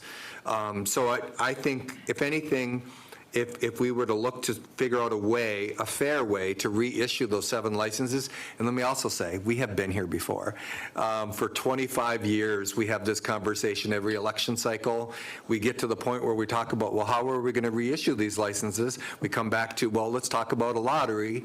And so at some point, you have to wonder how much of it is genuine interest in reissuing licenses or catering and kowtowing to the politics during campaign election cycles. We're not in an election cycle right now, but you asked the committee to look at options to come back to the board. But I appreciate the committee asking, is this really something we're going to do? You're going to make us go through all of this, come up with some process that has been done before, many, many years over the last 25 years, and then we do nothing. So I would support reissuance of the 7 licenses, but there's got to be some kind of a fair way that people who are interested in those can compete for those in a lottery. And I also say that for anybody who's fished, a lot of people think they want to do this, but we can't even find helpers right now, people that are willing to do it. This is hard work. This is good, honest, hard work. It pays really well if you're dedicated to it. But you also got to go find about $200,000 in equipment. And you have to, most people get loans to be able to do that. So this is not a poor man's opportunity. You can't just walk into a fisheries and all of a sudden you're a fisherman. So that's just the reality of it. So here we are again, talking about it again.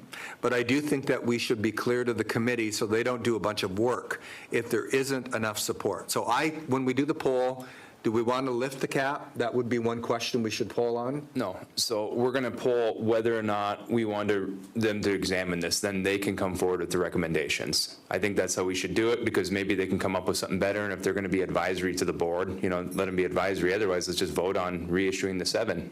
The only thing with that, though, Austin, or Mr. Chairman, is if we give them like a blank sort of thing that something we're not willing to do on the other end of it, then they're spinning their wheels trying to guess at what we're going to support or not. I won't support anything beyond the 7, reissuance of the 7. Because it's in our interest to not overfish. It's in our interest to keep some kind of a self-cap, because the alternative to not having a self-imposed cap is that you're going to eventually have to have a quota. And what some of the commercial fishers that are fishing now are going to end up is they're going to have to take less fish off the water to redistribute that fish to the people who aren't even fishing yet. And I don't support that. I realize that. I just want to give the Conservation Committee the opportunity to do their job and advise the board. Like I said, there might be more than one option. There might be a combination of the options. You know what I mean? So, and they're a diverse group. Bridget? Well, I agree with a lot of what Aaron said. I don't think that if we are going to open up even the 7, I wouldn't suggest a lottery. I think based on the people that are paying $10,000 to $20,000 to get a license, and normally, yeah, they might say they buy the equipment, but a lot of times they don't even get the equipment. It's just the license itself. If something were to be done, why wouldn't we just charge the $20,000 to whoever wanted to buy it and put that money into the fisherman's fund? And then when you guys are talking about equipment, EPIRBs, that kind of stuff, then you have money to do that. You were thinking the same way a number of the committee members are thinking with that, but so just to let you know. Yeah. Well, that There's could be value in the license. That could be included in the recommendation. That has been discussed, Bridget, so you're ahead of the game. But honestly, with what's going on, it's not a priority to me for you guys to have to spend the time on it when we're dealing with this case right now. I think that, to me, it's not a priority. There's a lot of other things that we can look at, but I think we could bring it back maybe after that case. That's just my opinion. So when we look at reissuance, I think something that we should take into consideration as well is who has the means to do this. There should be some sort of means test if we're going to do a lottery, because I don't want 100 people to apply that are going to be just as inactive a fishermen as the people that we just pulled the licenses from, right? So if our goal is to get more fishermen on the water, there should be a means test. Okay, this person has a boat, this person was a helper at one time, so the expertise, this person has people that, are vouching that they're going to sign up as helpers to help them work, because otherwise it just might be a situation where we issue this license, then it just sits there and collects dust like the other ones. So that's my two cents. Tyler? So I'll say that I like the idea of purchasing licenses from the tribe instead of each other. I honestly, I was one of the people who brought this forward. I'm pretty sure it was me and Rob, in a non-election cycle for me and Rob, who brought this forward. Betty was pretty adamant too. Yeah, and Betty. But the problem is, so we have a group of people with a monopoly on a specific resource, and the tribe specifically spends millions of dollars for this group of people to be able to continue doing this based on our belief of self-regulation, which I fully believe on self-regulation. So it's either we can self-regulate or we cannot self-regulate. That, to me, that's the argument, is I believe that we can self-regulate. And by doing so, we retire all of the unused licenses that people have been sitting on for generation after generation, hoping to get this payday of $10,000 to $20,000 when somebody's ready to purchase a commercial license. So I'm fully for reissuing the 7 licenses, but I do think the other licenses need to be retired. I do not think it is fair in a tribe of 60,000 people that only a handful of people get to utilize this benefit. And if they decide not to utilize it, nobody else gets to utilize it, and then it reduces the population of that group of people. The complaint that I had heard multiple times from the Conservation Committee, and pretty much the reason I stopped going, because it's the same complaint over and over again, is we don't have a young enough fish force. We don't have a young enough fishermen. We don't have anybody interested in fishing. How do we know that when the opportunity isn't there for people to run their own business in the future?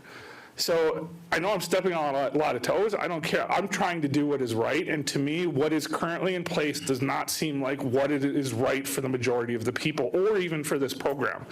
Do I believe we can self-regulate? 100%. I believe that the Conservation Committee can regulate this.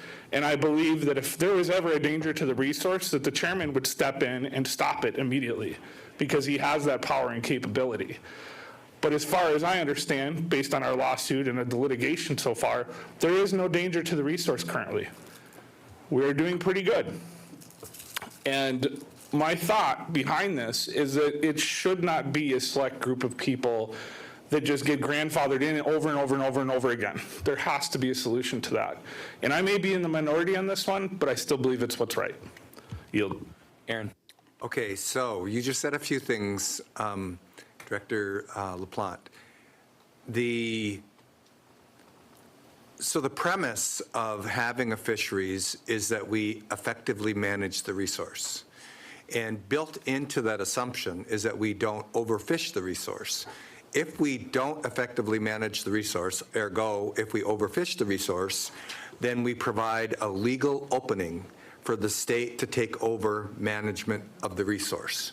That's one of the scariest things and one of the main reasons why we have a conservationist approach to what we do. So adding a bunch of fishers to the pool or to the waters runs the risk of coming up to the total allowable catch, which then means you either have to shut down the fisheries at a certain time of the fishing season, or you have to redistribute and put a quota on what fishers can catch. So again, looking at this monopoly of this group that's been demonized as the people that are holding out the licenses so other people can't fish them, they're doing us a favor. Also, these are people that have for generations been fishers. 50 years ago, they were fishers. So that's not Johnny-come-latelys or people all of a sudden, get an itch and they want to try out Indian fishing. They're people who have for a half a century have had this in their DNA, in their families. So again, if we overfish the waters, we run the risk of providing a legal opening to the state or the federal government to not have us co-manage the resource. There's a specific provision in the decree that they can take management of the resource away from us. We are the biggest impact on the waters, the Sioux tribe. The other tribes altogether don't even come close to what we catch. The co-captains is the reason why we went over and why we had to make a decision around that time, and there was one co-captain that I thought was going to beat me up in the parking lot when I voted to break the tie to get rid of the co-captain process that we had before, which was just basically they were captains, right? So I do think that we're probably safe with those 7 of licenses that have reverted back, but I don't at all support punishing the fishers who have for 30 years been paying their annual fee and are not on the waters because maybe they're choosing not to get on the waters because they want other generations to come up and fish and to have access to fish. So I just want to be careful that we're not painting a broad brush in discriminating and creating a view of our fishers who pay every year after year after year for their license because it's part of their culture and tradition, and they're not fishing. They're doing us a favor by not fishing and overusing the resource. So, but we do need to come up with a solution to provide opportunity. The compromise is those 7, and like Bridget, so this is going to be, maybe it's a new year, new opportunity, is those, right now, having a conversation about opening up the fisheries is probably not the wisest thing as we look to potentially going in front of the Supreme Court if we have to, because the argument is that we're the big dogs, we're the big exploiters of the resource, and we're going to just exploit the resource if we're not forced to come into the decree and comply with the decree. Now's not the time for us to be demonstrating that we're going to lift a cap on how many licenses that we have.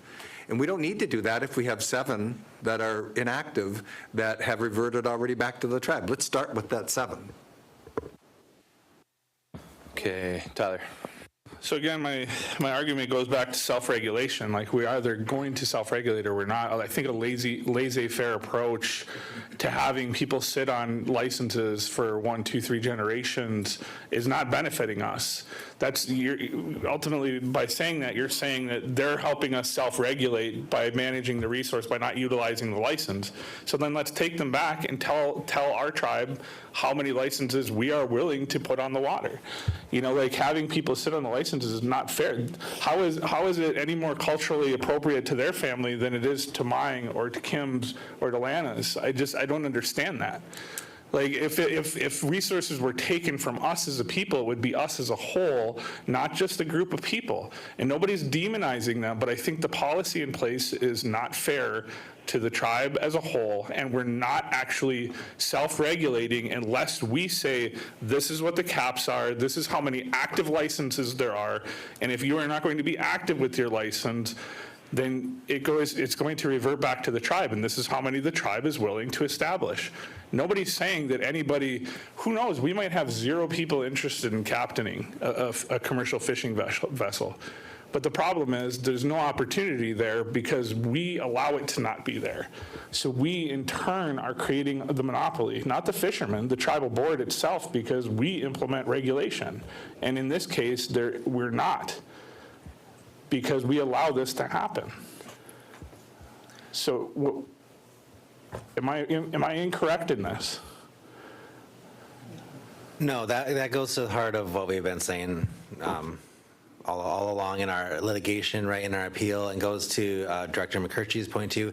If we build out something that, even if it's limited, even if it's just the 7 or a lesser amount or a slightly higher amount, whatever it is, and we have our self-regulation plan in place, that's exactly what we want and what we have been striving to do.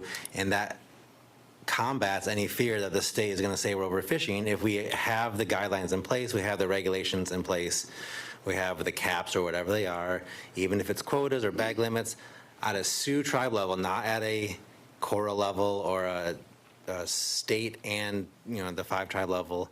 It's our self-regulatory scheme is in place to protect the fishery and provide an opportunity for everyone who can and is able to try to make a living this way. That's exactly what we're striving to and what we want to happen, right? And so I would never come, and now that we're the committee, with a recommendation to say, let's open up these 7 without having some kind of better built out Sioux tribe specific code. Our code is not real in-depth because we rely on the Cora code, but long-term, as we continue these conversations, whether it's the 2023 decree that's in place or a new decree that we sign on to, we should still, as the tribe, in my opinion, start to build out our self-regulatory scheme in a way that doesn't have to rely on that in the future. And this is all tied together as we talk about whether we want to prioritize lifting a cap. We're also, that goes hand in hand from my perspective, and I think the conservation committees too, is making sure we're not relying just on Cora codes. We have the stuff in our own code that fleshes out how we're going to protect the resource and provide the opportunity. Right, and it's not just in your opinion. This is exactly why we approved the direction we did with litigation, is because we believe in self-regulation, and that's why my argument is the way it is because if we're going to self-regulate, we are going to self-regulate. There's no in between. There's no, well, this many licenses aren't on the water, so they're doing us a favor. No, I want it in writing. I want something saying that we are regulating, and we already know that the chairs are stopgap. You know, he has that ability to stop it immediately, but we need something else. You know, something stronger to show that we're serious about it, because we are serious about it. And I'm definitely serious about one group of people allowed. There's no other, like how would people react with the amount of deer hunters we have if we had limited licenses and it's stuck with a group of people? There would be outrage. There would be outrage. And I know it's like comparing apples to oranges. I understand that. I know there's a huge difference between the two, but still, there has to be some compromise in between to make it a fair system for the generations moving forward. So Okay, Rob, Lana, Kim Gravel, Aaron, and then I asked that we give them some direction. I got her. Rob, Lana, Kim Gravel, Aaron. Then I asked that we provide them with some direction with that poll, because we have to get to agenda review. Go ahead, Rob. So we're open right now? Okay, so first of all, you very rarely hear me say this. I don't think we should be having open conversations about this right now, as we're in federal court litigating. Anything we say here, even if it's speculative and we believe it's just an idea, it couldn't be used against us. So I'm going to be limited at what I say here. I have a little bit more of opinions, but first of all, you know, it's our obligation to regulate the fisheries. And so let's say a bag limit's 10,000. That doesn't matter if there's 10 fishers or 100. You know, the bag limit's the bag limit, and that's on this board to regulate that. One thing I have an issue with is a governing body regulating what could be a free market for our members based on an idea that we need to limit the resources. So let's remember that our ancestors fought for treaty rights, and they fought for treaty rights for all of us, not a select few. So in my honest opinion, I doubt we'll even get to 7, but on principle, I'm in favor of opening this up to everyone, because in 30 or 40 years from now, I don't want to look back on this conversation and have to regret a decision that led us to having no fishers on the water. It's part of our longstanding culture, and I think that anyone that wants an opportunity to do it, that holds a Sioux Tribe membership, should have that opportunity. It's on the governing body to regulate how many fish come out of the water. If we get close to that limit, I do think we need a plan in place. So, you know, if our conservation and our conservation committee says, hey, we're at 80%, well, that triggers what we need to do to regulate the last 20% to make sure that we don't go over. But to put a cap on it by our own standard is, I think it's kind of contradictory to allowing everyone to have an opportunity of a treaty right. And like Vice Chair LaPlante said, that it might be comparing apples to oranges with the deer population, but I don't think it is. Everyone has the right to get licenses for deer. If we had you know, 5 or 6 people that can get 90% of the deer, there would be outrage. And I just think that we need to go into this on principle and not on a worry that we're going to have people come out of the woodworks.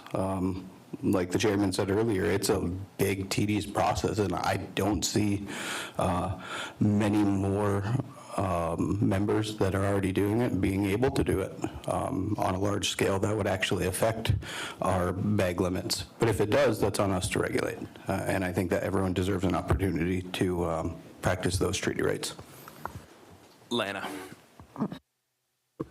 Well, I think, you know, we've been talking about this for as long as I can remember. It does come up quite often, but this is a more of an open discussion this time around, because I think that the priority to self-regulate and make sure that we don't go over is on the forefront. So whatever reason people brought it forward, I think it's going to be a good discussion. Because in a perfect world, and I've represented fishermen for 2 decades, and they have said to me, you guys need to do something to teach this to the younger generation. We're dying off. So they're worried about the same thing.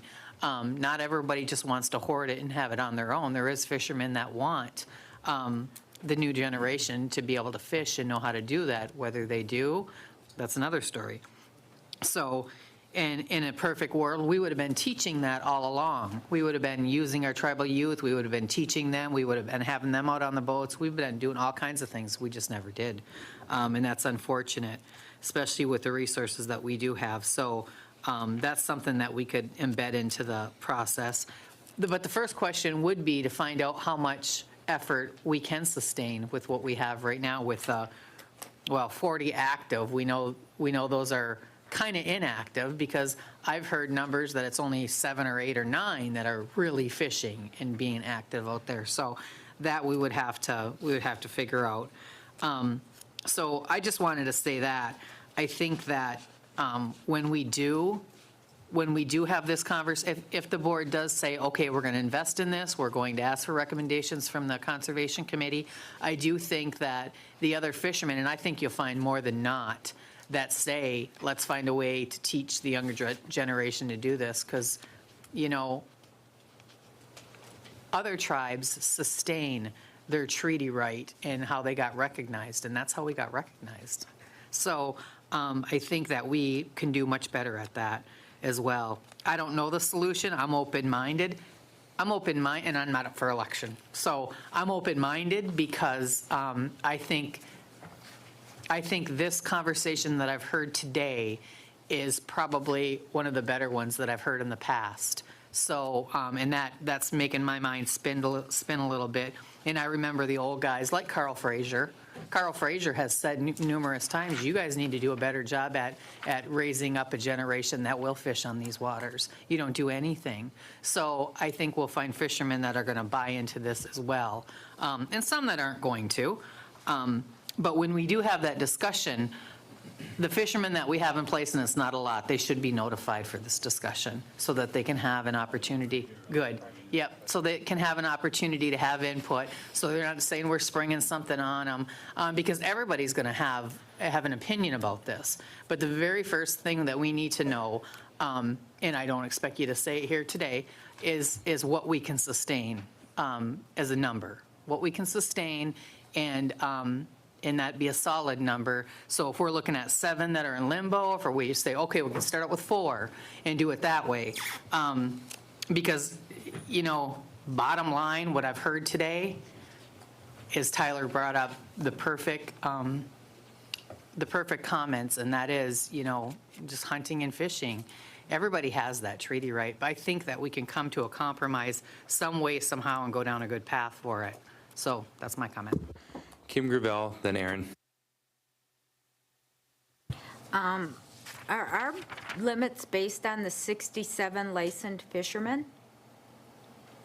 Like, our bag limits? I mean, you're saying if No. all, No. Determined for the TS. No, the harvest limits are from population models for lake trout and for shared units with the state for whitefish, and units where it's not shared, it's just a tribal whitefish fishery, then the models are considered, and then there's a herd process among the tribal biologists to So it's develop based limits. on the population of the fish? Yep, Yeah. yeah. Okay. Sorry, that would have been a shorter answer. Okay. But, and then we have been doing fish reports since the 80s.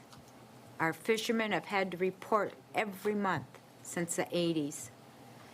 And if that's not self-regulation, I don't know what is. And I think during all that time, we might have gotten to our limit or went over once, and maybe gotten to the limit 3 times.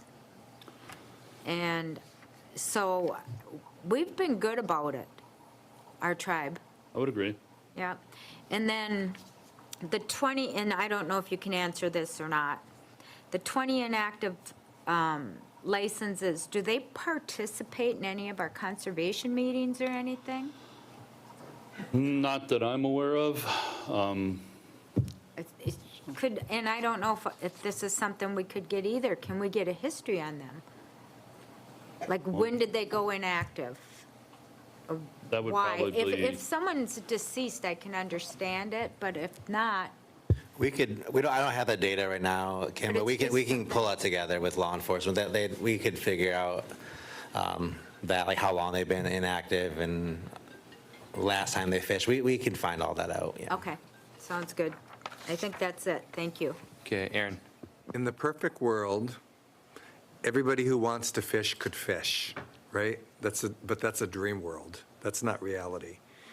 It's incumbent upon us. So we're all saying some of the right words, conservation, sustainable. If we issued even the 7 licenses, I think that we put at risk the total allowable catch and going over the total allowable catch. And how do we know that? Because that's roughly about how many co-captains were on the waters when, we had this thinly disguised co-captain, which were really captains, right? And we did go over that one year. So there is not an unlimited resource.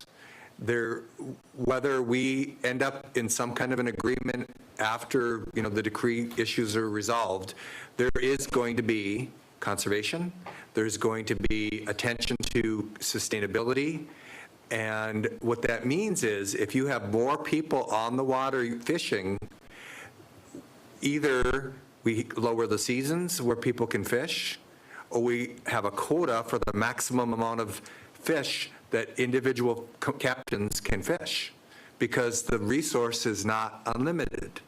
So, it feels good to campaign on this, or it might even just, be just genuine, feelings of equity for the treaty rights, that it should be fair and everybody should have an I object opportunity. to that. Nobody's campaigning. Okay, well, then that's why I changed it towards the end. Or it could be that people just want some level of equity. But this is a complicated issue. The bottom line is if you put more fishers on the water, you divide up the resource by that number of fishers, which means that either we have to do something to bump up the total allowable catch or have a racehorse fisheries. That's why I'm really worried about this. Or we put a quota on how many fish that individual fishers can catch. And I don't at all support the people who have for 20 years have been making their livelihood this way, or the people who have followed the rules, who went out and found somebody who wanted to retire their license and they acquired their equipment and they got a license transfer and they're following all the rules. I don't support them losing their livelihood by redistribution based on some notions of equity. Now, having said all of that, this is the hard lifestyle that most people in this room would never, ever even endeavor to try, right? Most of our members are not going to do this work. It's hard work. So we're not going to get a bunch of flood of people. So this notion that there's a bunch of people waiting out there to get a captain's card, Clarence told you there's one person who's persistent, and over the years, there's another person who might be at the meeting tonight who's persistent, but there isn't a flood of people that are lining up to get these licenses. So we're setting up this argument like somehow we're being inequitable and unfair to this group of people that somehow want to become commercial fishers. That's a lifestyle that most people can't handle. It's hard work. So anyway, we'll be back. If the poll is that we're just sending off the committee to figure out what it is that we want, because I wanted to make it more specific, then the committee will have to wrestle with coming up with options. But I think we got to be really careful as we're positioning to potentially go in front of the Supreme Court, that we don't give the appearance like we're going to enter a racehorse fisheries. That's the strongest argument against us. And so lifting the cap or, unlimited fishing, and I'm not saying that anybody said that, but if that's what the committee comes up with, we can't do that. That's not sustainable, so. Well, and that's one of the reasons, it is the reason that I came here on behalf of the committee, is to find out whether there is as much, adamancy by the board to pursue opening it up, whatever, it wasn't really to come here and tell us what tell us what we want or what you want. I mean, can you give us just how much of maybe a little direction as to, do you still, because there was a big push to just take the cap off last year. So, I mean, and this has been a standing agenda item on the committee's agenda since last summer. So it's just trying to find out where it's at. I want to get it off the agenda. Yeah, so Kim's got her hand up, but before I call on her, I want to remind everyone what the poll is going to be. It's going to be a poll to expand availability of commercial fishing licenses. So they would come up with the options. It wouldn't set anything in motion. They would just figure out, you know, what's most compatible with the opinions at that table. And then you can tell them, you know, you read the room, Clarence, not a single person here mentioned removing the cap altogether. The only thing anyone ever talked about for specific examples is recycle those 7 licenses. Yeah. So you know how things work. Kim? I will just say I'm going to abstain on voting. I think that we, like Rob said, I don't even know that this conversation should be had while we're still in court for all of this. And so I think that we need to go with what we've got going on and where we're at. And I will not support anything until we're finished with court. And then I think that, you know, we can bring that back up and have a conversation about how we want to move forward. But I'll abstain from voting on it and won't do anything with it until after we're done. Sorry. I'll be real quick. As I said before, I would caution if we go down the line, if we're going to implement something, I'm always going to have litigation and our potential appeal to the Supreme Court in mind. But talking about responsible fish management and responsible ways to create more commercial fishing opportunity is something that I think is not only okay to have even though we have pending litigation and pending appeal, but I think it's prudent to have it because it does show that we are being proactive as a tribe to push that self-regulation argument. So I don't want to get into like all the nitty-gritty of our litigation because then I would ask you to close it. But having these conversations to some degree and doing it responsibly and keeping that conservation at the forefront, I think does help us long-term. It's frankly something we didn't do well enough during negotiation. So Well, there is that point I'm too. going to add to that we're also live and online, and we are adding to that. That's the statement that we're making right now, is that and we have done that responsibly, but that's the statement that we're making, is that we are not, right, in my opinion. So I'm just going to leave that alone, and I'm going to stand by my thoughts on that, So if I could say a couple things, I don't have any issue having the conversation right now. So we're a sovereign nation. As sovereigns, we can talk about, you know, expanding our fishing rights and regulation, things like that.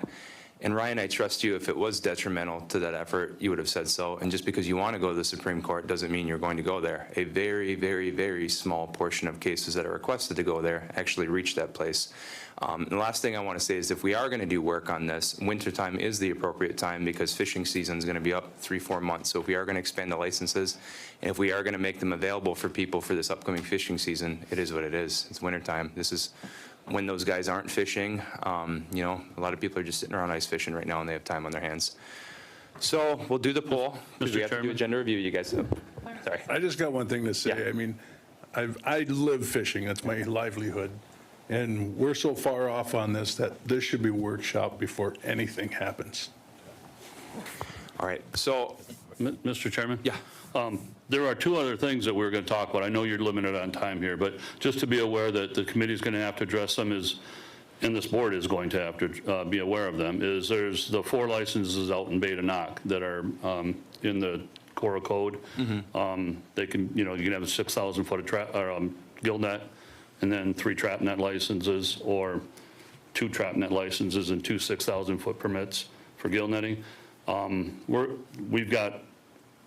We've got a couple people that are asking for gill net licenses that might impact the guys that have fished out there for 20-some years with trap net operations. So Ryan, I believe, was going to come up with something as far as, you know, who in line should get those licenses. Am I correct? Or Yeah, I'm going to bring a draft policy very quickly to the committee and to the board for consideration on Beta Knock. So it's something that's been outstanding for a while, and we need to settle it so the fishers understand how to get into the Beta Knock zone and what the process is. We don't have a process right now. So. okay. All right, so we'll work on that, but right now we're just going to do that poll, and this just opens the door for conversation at the conservation level to start thinking about it, give us a recommendation, and then obviously that would come back. I mean, the Conservation Committee is advisory, so we don't have to take their advice, but it gets the process started. So a yes would signify them to spend the time to look at different options to expand availability of those licenses, period. That's it.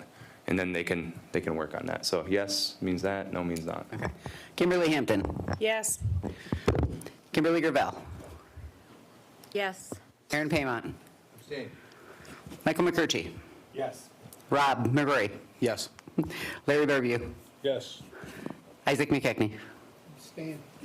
Kimberly Lee, Abstain. Bridget Sorensen, No. Sean Borowitz, Yes. Tyler LaPlante, Yes. Lana Cosley Smith. Abstain. Okay, 1, 2, 3, 4, 5, 6, 7 yeses, 1 no, 4 abstentions. Okay, so there's a consensus among the board. Okay, thank you. We might be open to that, so have them start brainstorming stuff and then come back with those different options and we'll talk about it some more. We had already spoken at the last committee meeting to dedicate this next meeting in January for this discussion, but there was ask at the committee level to be able to send a letter out to the fishermen to inform them that this discussion is going to take place. I informed the committee that we cannot do that as a committee. That has to come from the board. So can the committee have the blessing of the board to send a letter out to the fishermen to let them know that this will be discussed at the January 20th meeting? I don't have a problem with it. I That have would a give comment them, to make about hold on one second. That would give them the opportunity to go there too, you know what I mean, and Well, we voice don't- their yeah. support or opposition, you know what I mean, that can mean- help guide the advisory recommendation. Yeah, the one thing I can be sure of is not everybody's going to be happy. Yeah. But if we go ahead and make recommendations to this board, and it goes so far as being passed by the board, and then there's a fisherman or two out there that weren't informed or it affects them, I don't want that blowback. Right, okay. Lana? Yeah, I'm glad that you said that, Clarence. You and I were thinking the same there and inviting everybody. And it's imperative that you, as the Conservation Committee Chair, have a role in that letter that's going out, because just because this passed at the board level for a discussion doesn't mean it's going to happen. And that's what absolutely has to be stated, is this is a discussion with your input to talk about the future of our fisheries and protecting them and how we move forward with the license. Because, you know, I can get home tonight and get 3 calls from fishermen saying, what the hell are you guys doing? So it's imperative that it is a workshop agenda item for you guys, and then everything comes back here, because I guarantee you, we're going to get calls tonight. Well, sure. So help with that letter, Clarence, Okay. as the chairperson of that committee. I will. And lastly, we would request that the agenda item that we had on for board action this evening, Laverne Alexander's co-captaining to his son because of his severe health issues, be pulled from the board meeting this evening, because it's been taken care of, correct? Yeah, if need be, I can explain that quickly in agenda review as well. But it's already taken care of through our current code provisions. There's no need for the board to act. Okay, any objections to that item being removed from the agenda then? All right, so that would be removed. Kim Hampton. As I was sitting here, somebody was like, that's only 2 weeks away. That's not enough time to notify who we need to notify with the letter. So is there any way that it can actually be discussed at like the next one? It'll probably take more than one meeting, Okay. Kim, or Director Hampton, I'm sorry. Oh, you're fine. I won't go that far, but. Yeah, I just think there should be like subsequent letters just in order. And I mean, obviously, you probably are going to be already thinking about this, but make sure it's on social media, make sure it's publicly known that we will be discussing it. Also, I do believe there is a large number of emails that the captains have that are available too, that can be, emails can be sent to them. Okay, perfect. Thank you. I appreciate the time of the board, and Happy New Year, everyone. Happy New Year. All right, let's move into agenda review real quick. We have 40 minutes to get that done before the meeting starts. Okay, Jen, you want to go first with budgets?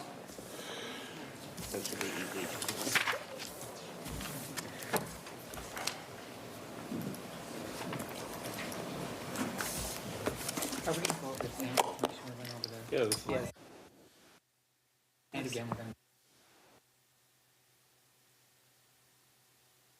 we're going to. Okay, go ahead, Jen. The first 2 resolutions on your agenda tonight are for the enterprises.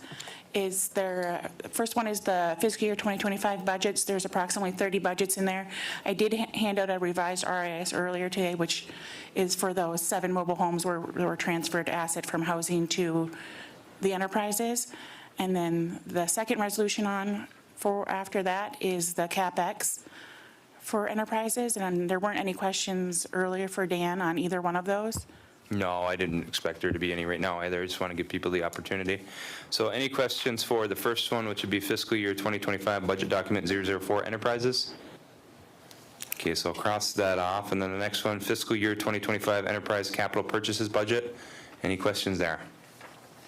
Okay, so we'll skip that one then. And then we have law enforcement, and Bob's in the back of the room if anyone has any questions for Bob. You want to cover that first real quick?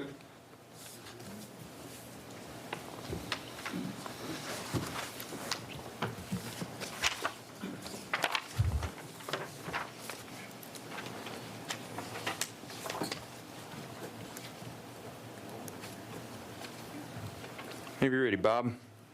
The two that I have tonight, one's the Adam Walsh grant. This will establish a budget for that. And then the other one's a COPS grant that will also establish the 2025 budget.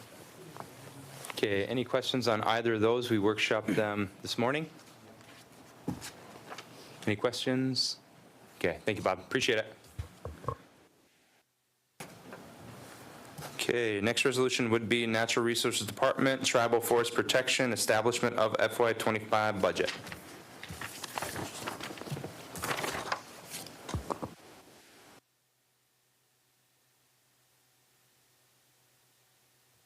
So I just go. Okay, Buju, Robin Clark, G'day, Guama, Idimman, Asia, and Wendyung, our Natural Resource Division. So this resolution would create a FY25 budget to use funds to continue our Boreal Resilience Initiative and Ishkode project, all that work. This is the second year of that large $1.25 million award, and it's fully funded through U.S. Forest Service funds, and this really just gets our contracts rolling with Axiom Data Science to create that tribally owned and led data portal, as well as Compass Resource Management to facilitate our adaptive management framework development. Thank you. Any questions or comments? Okay, hearing none, we can move on to the next resolution that you'll be presenting tonight. Okay, so this is a group of 3 different FY25 budgets using BIA and Forest Service funds that really will establish a forestry program within the division.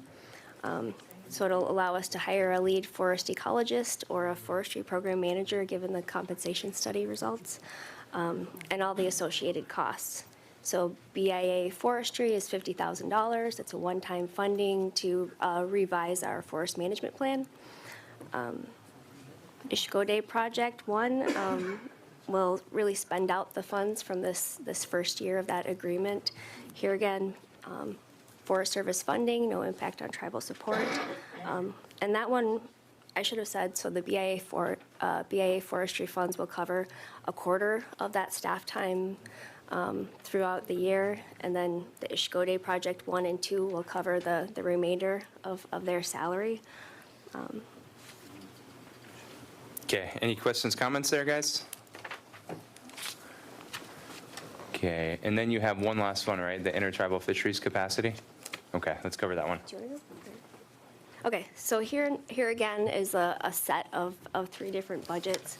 2 are new budgets to be established. One is a modification using a combination of BIA and EPA funds to support Great Lakes fisheries and environmental management by division staff. So intertribal fisheries, 2460. This is BIA rights protection and implementation funding for Great Lakes fisheries management, which Jack and most of his program is funded for implementing court-ordered actions, such as under US v. Michigan and the current consent decree, Great Lakes consent decrees. It includes $36,000 in fish sales that are planned, spring walleye fingerlings, and then $88,129.50 in tribal support. Okay, any questions or comments? I guess this is a more general thing. What are we doing since we posted, or since the comp study came into place? Are these wages include that? Probably not. And when we're looking at, are we still going to be able to, are people still going to be able to negotiate when they apply for these positions? Or, you know, I think we have to have compensation conversation that we unfortunately didn't get to have today about certain things. If I can answer part of that is we had discussed last month and kind of just briefly is that the executive team would meet first thing February. It's because HR is working on everything right now, getting all the checks out and all that. And when Robin asked, I told her that we would process them all at one time because we're going to have many of them that come forward. And I didn't, at the time, this was submitted, prior to even the December 17th deadline or the meeting date. So that's why it didn't include it, but it will. Everything will have to come, well, it'll be administratively done, but you'll get it that way. So they will happen, it just it won't happen until probably February, if not later, if that answers your question to some extent. Okay, anyone else? Okay, thank you, I appreciate it. Next resolution would be establish FY 2025 budget and FY 2025 budget modification. You guys are covering this as well. That was all the same. Oh, is it the same? We covered it? Okay. Huge title, 3 Okay, lines. you guys are good. Okay, next one would be cultural repatriation establishment FY 2025 budget.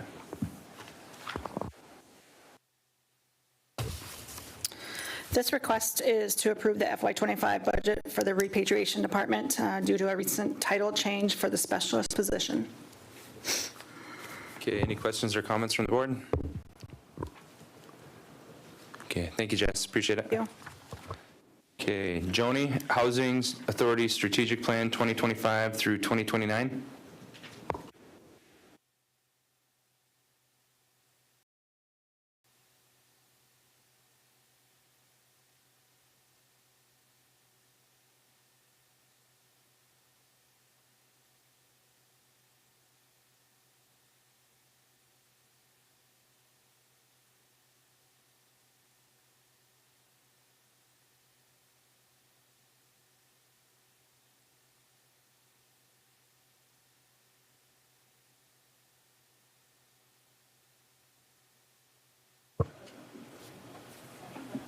Good evening.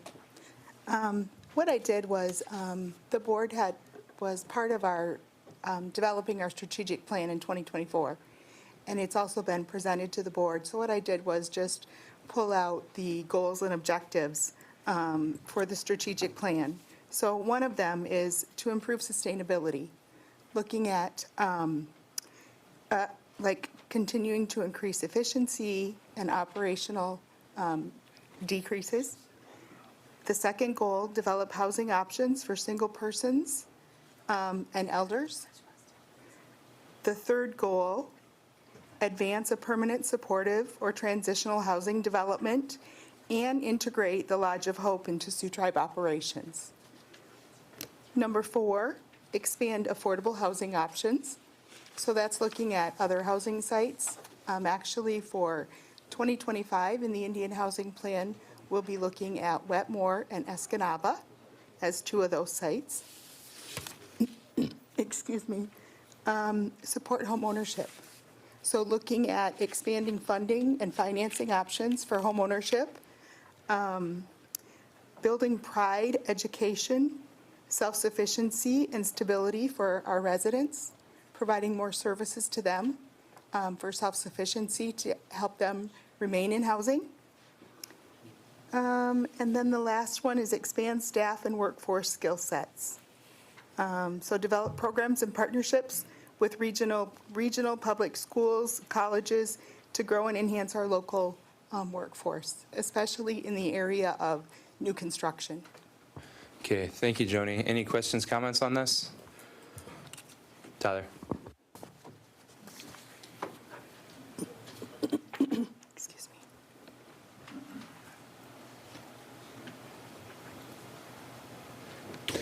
So in your recommendation section, you still have capital projects in the strategic plan. What is the strategic plan for capital projects in the future for the Sioux Tribe Housing Authority?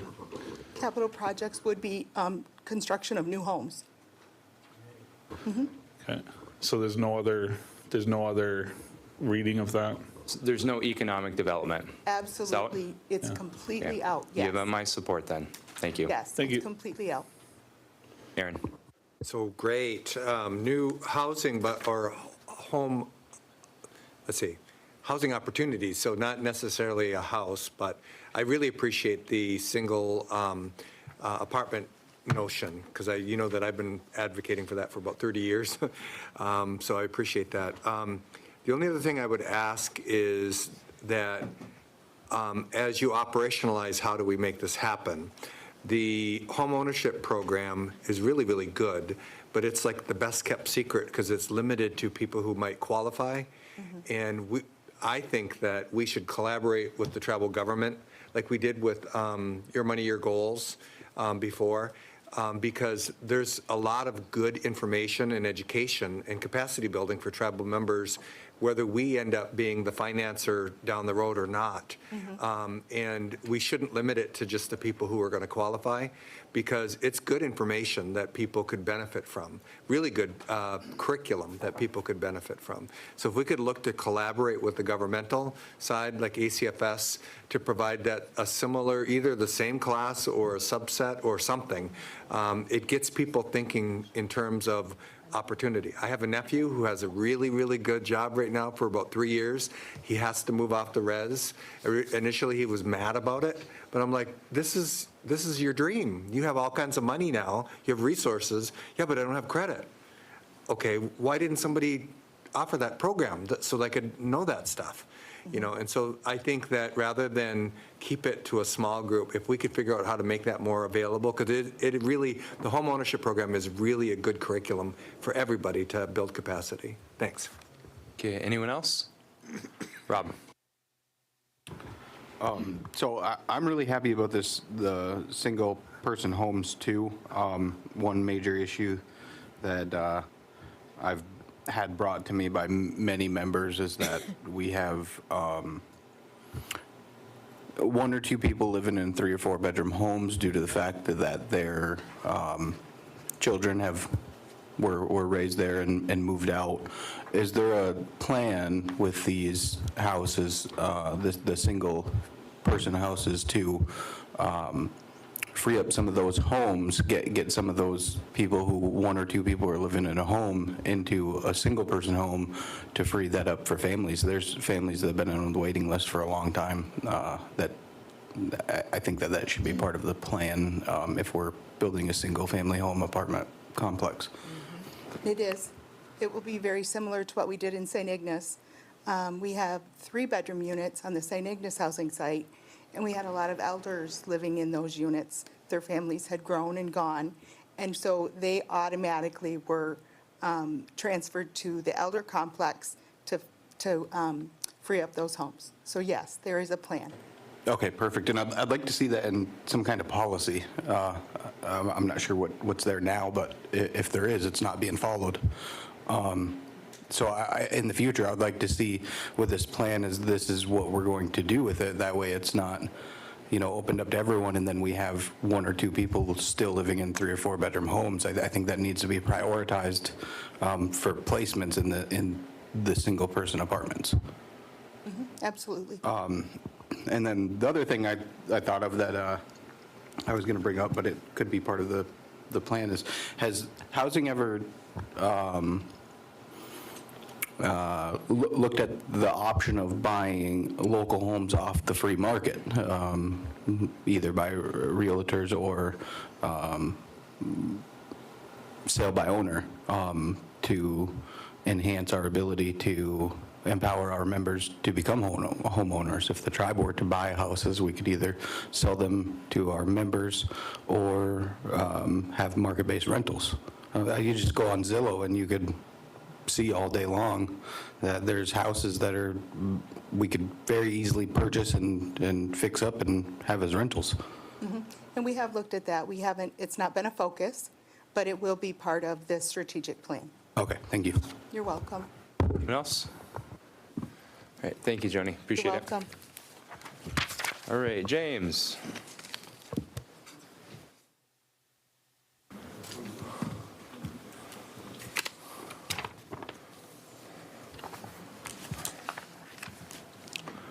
So James, if you don't mind, I'll preface this. So James has 3 resolutions before you to give a name to the old church property that we renovated on Shunk Road. We're going to be using that property for meeting space for those in recovery, AA meetings, NA meetings, Wilbrighty meetings. We want to advertise it, we want to promote it, but we need a name. So we need to pick one of these 3 resolutions that we like for a name and then vote on it. So. All mine are the same. No, they're not. So there's the Charlie and Harriet Shedowin Building, there's the Charlie and Harriet Shedowin Sanctuary, or there's the Shedowin Sanctuary. Yes. Okay. Yes. You third? I like the third too. Is everyone okay with the third? No. What do you want, Kim? Sounds like you're putting a bunch of birds in there. I like sticking closer to the Charlie Shedowin. The Charlie and Harriet Shedowin building would be my option. Okay. Does anyone like the second one, Charlie and Harriet Shedowin Sanctuary? I don't like sanctuary. All right, so we're going to pull the board because we got to pick one of these, unless you guys want to vote on all of them. I think that's just the quickest way, and then we can remove the other 2 resolutions that won't be supported, just to make it clean. So Lana, we'll call on your name and just say 1, 2, or 3. Can we discuss first before just jumping in? Do you guys want to? Yeah. We only have, yeah, we have a little bit of time, yeah. I'm just going to say sanctuary is not really a word that I've ever heard in our recovery circles at all, ever. So I like the notion of a sanctuary, but Shedowin Sanctuary is going to get difficult. Shedowin Building, especially given that we are going to be taking offline our original, that's our second building we've ever had. The first one was Greeno, and then the second one was the Shedowin Building, and we know it as the Shedowin Building. And so I think a way to heal through that, if anybody has any issue with it, I think they're going to be very happy with the new building. They'll be happy. That building's been sitting there rotting. And I mean, an argument can be made, how appropriate is it to have a recovery building in a casino parking lot with how many bars inside? But to pick a term like sanctuary, like everybody, all of a sudden we're indigenous. I'm not indigenous, I'm an Indian, right? And maybe it's not politically correct today, but sanctuary over building, it's always been the Shedowin Building. It's got a warm, fuzzy feeling to it. The Shedowin Sanctuary, I can't even say it. It's so foreign from us, who we are as a people. Okay, Tyler. How about not using building or sanctuary? I mean, I don't like calling it a building either. Like, what about wigwam or gaming? Yeah.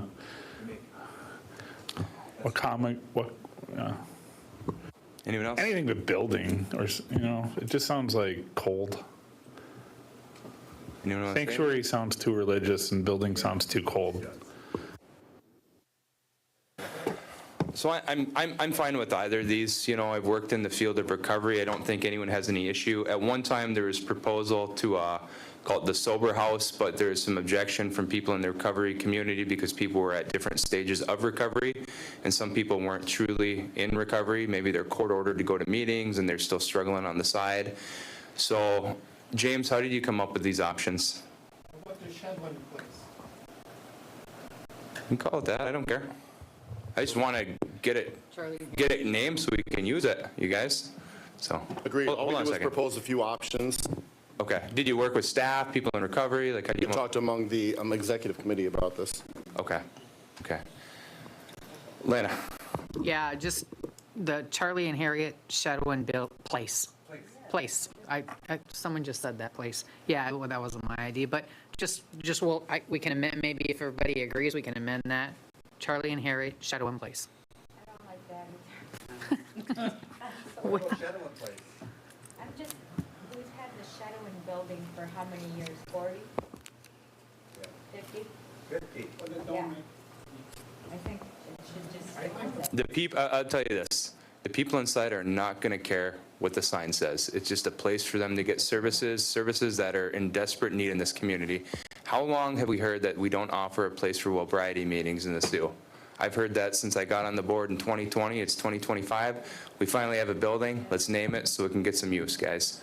So right now we have 3 proposals, and I'm going to write them all down. So we have the Charlie and Harriet Shedowin building. We have the Charlie and Harriet Shedowin Sanctuary. I'm getting tongue-tied now, Aaron. We have the Shedowin Sanctuary. We have the Charlie and Harriet Shedowin Place. Kim, did you have a different proposal than any of them that I just stated? Charlie and Harriet Shedowin Yeah, Rob? I don't like place either, or building. What about Charlie and Harriet Shadowin Home of Healing? What'd you say? Home of It's not Healing. really a home, though. It's not a home. It's a converted Well, it's church. the place that our people who are struggling are going to kind of make a home. No one's living there. It's not a home. What do you call it? Healing place. So that's actually the name of our MAT clinic already. So I know it sounds good, but there's a reason for that, Isaac. The Shadowin Healing Place? Or place of healing. Let's get back to this. All right, so guys, we have 20 minutes, we got some stuff to get through, so we're gonna circle back around this. Let's skip it right now. All right, so let's cover waiver of SI for Hilo LLC.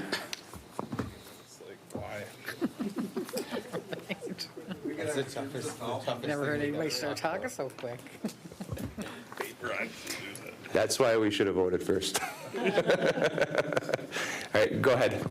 Hi, I'm Carrie Horton, Clinic Manager of the Sioux Tribe Health Center here. Basically, this is a resolution to ask for your approval to waive the sovereign immunity and consent waiver for tribal court jurisdiction on behalf of health, and this is for an AI company called Hilo that will help our physicians be more efficient with charting. Okay, any questions or comments from the board on this? Yeah. Lana? Yeah. Have we ever did anything similar to this kind? I don't remember anything like this. Currently, we don't have an AI, but our new AHR will have the AI included in it. So I think it was mentioned earlier, this is just a temporary gateway, I guess, until we get our new AHR that will already have it in there.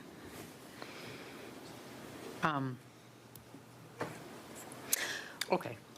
I can say that we didn't have AI, we had what was called a dragon, and they would speak into it. Oh, The you're talking physicians about would, and it would type Documentation. it. I didn't want to, when I think of AI, I was thinking of like, No, it's just a communication tool that will help people with reporting, that's all. So if someone doesn't have to type word for word that's in their note, they can just write a brief synopsis and AI will generate a note. and this company won't enter into it with us without a, Correct, we've asked. Correct. Yes. Yeah, we've asked multiple times. yeah, and Josh signed it? Yes. Okay.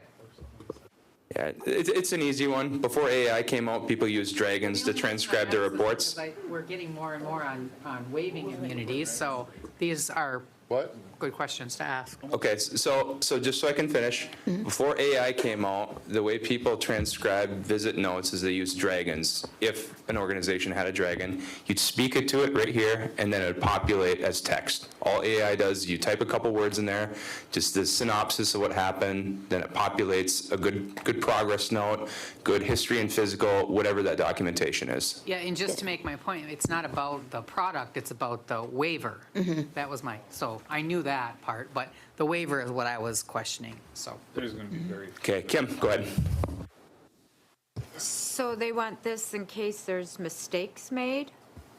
No. We have Just makes it more efficient, you can do it quicker. If you've ever had to do about 40 progress notes, it's a pain in the butt. This makes it much, much, much faster. What this I'm company, talking about waiving our sovereign immunity. Have they made enough mistakes? No, I think it's to enforce the agreement. Yeah, I was going to say. It's no different than any other waiver to do business with us. Yeah, the waiver is just to agree to a binding arbitration clause in the contract, so, and we can't agree to a binding arbitration clause without a waiver, and that would just say we are going to go to arbitration in case there's any issues that arise under the contract, and the contract is funded by per visit use of the AI system that is billed monthly, so if there's any issues, It's only per service. yeah, but they, per service, and then you pay it monthly. It's just as harmless as this waiving sovereign immunity to partner with SurveyMonkey to survey our patients. It's the price of doing business. Josh, do you have any concerns? AI sounds scary, but it's just a tool. No, I do not. Okay. All right, anyone else? All right, Rob. Yeah, what are the specific limits of the waiver? Is it a limited waiver, I'm guessing, right? The waiver is just limited to agree to binding arbitration in case there's any disputes that arise out under the agreement. Does it encompass a set thing that we could litigate for outside of our own jurisdiction? Or, because I'm in agreement that I think it's a simple process and it's something that most companies are going to ask us for, but it's happening a lot to the point where I want to make sure that these are limited in scope of what can happen. I mean, especially with some of the things that happened in the past on waiving our immunity.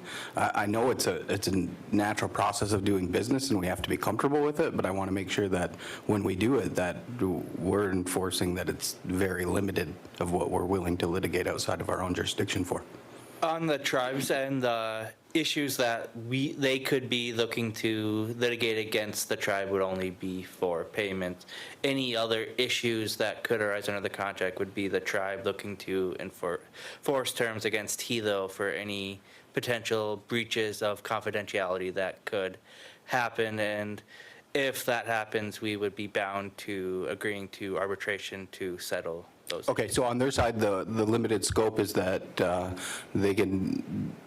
it would be able to bring us into litigation to make sure we pay our bill. Yes. And that's the limit of the scope? Okay, I'm fine with it, thanks. Okay, Tyler. Yeah, I was just going to mention, pretty much anything in health tech care is going to require this unless it comes directly from IHS, and even then we have certain things that we have to waive if we're going to work with IHS for their products, which clearly we do not want to do. Every time we use a software product that we contract with a company to provide us, we're going to have to waive sovereign immunity. And there's a big difference between waiving sovereign immunity to partner with the developer to build a downstate casino, and then, hey, our providers need a little bit of help getting these progress notes, and so it's harmless, guys. Pharmaceuticals, Exactly. like bandages and wound care, like all of that. We likely work with Medline, I'm assuming. Waiver there too, I guarantee it. All right, Kim, then let's move on, guys, because we have 14 minutes for the meeting. I'm just going to say, you guys, I appreciate the questions. I don't think that with anything that we do, we should make sure that it's done thoroughly. It doesn't matter if it's legal or us, we all make mistakes, so we want to make sure that we're covering all of our assets. That's it. Yeah. Appreciate that. All right, guys, anything else to cover on this? That was so inappropriate. All right, appreciate it, thank you. Okay, so the next resolution would be authorization to enter into vendor agreement with Millennium.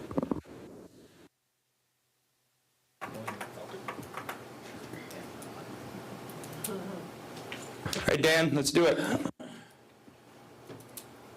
Okay, this is a resolution authorizing consent to enter into a vendor agreement with Millennium. This would be for the purchase of 6 walk-in cabinets, fiber huts, which will be used for the USDA broadband project, which will be a broadband network spanning from Sault Ste. Marie to St. Ignace. Okay, any questions for Danny on this? Anybody remember the original Millennium? Yeah.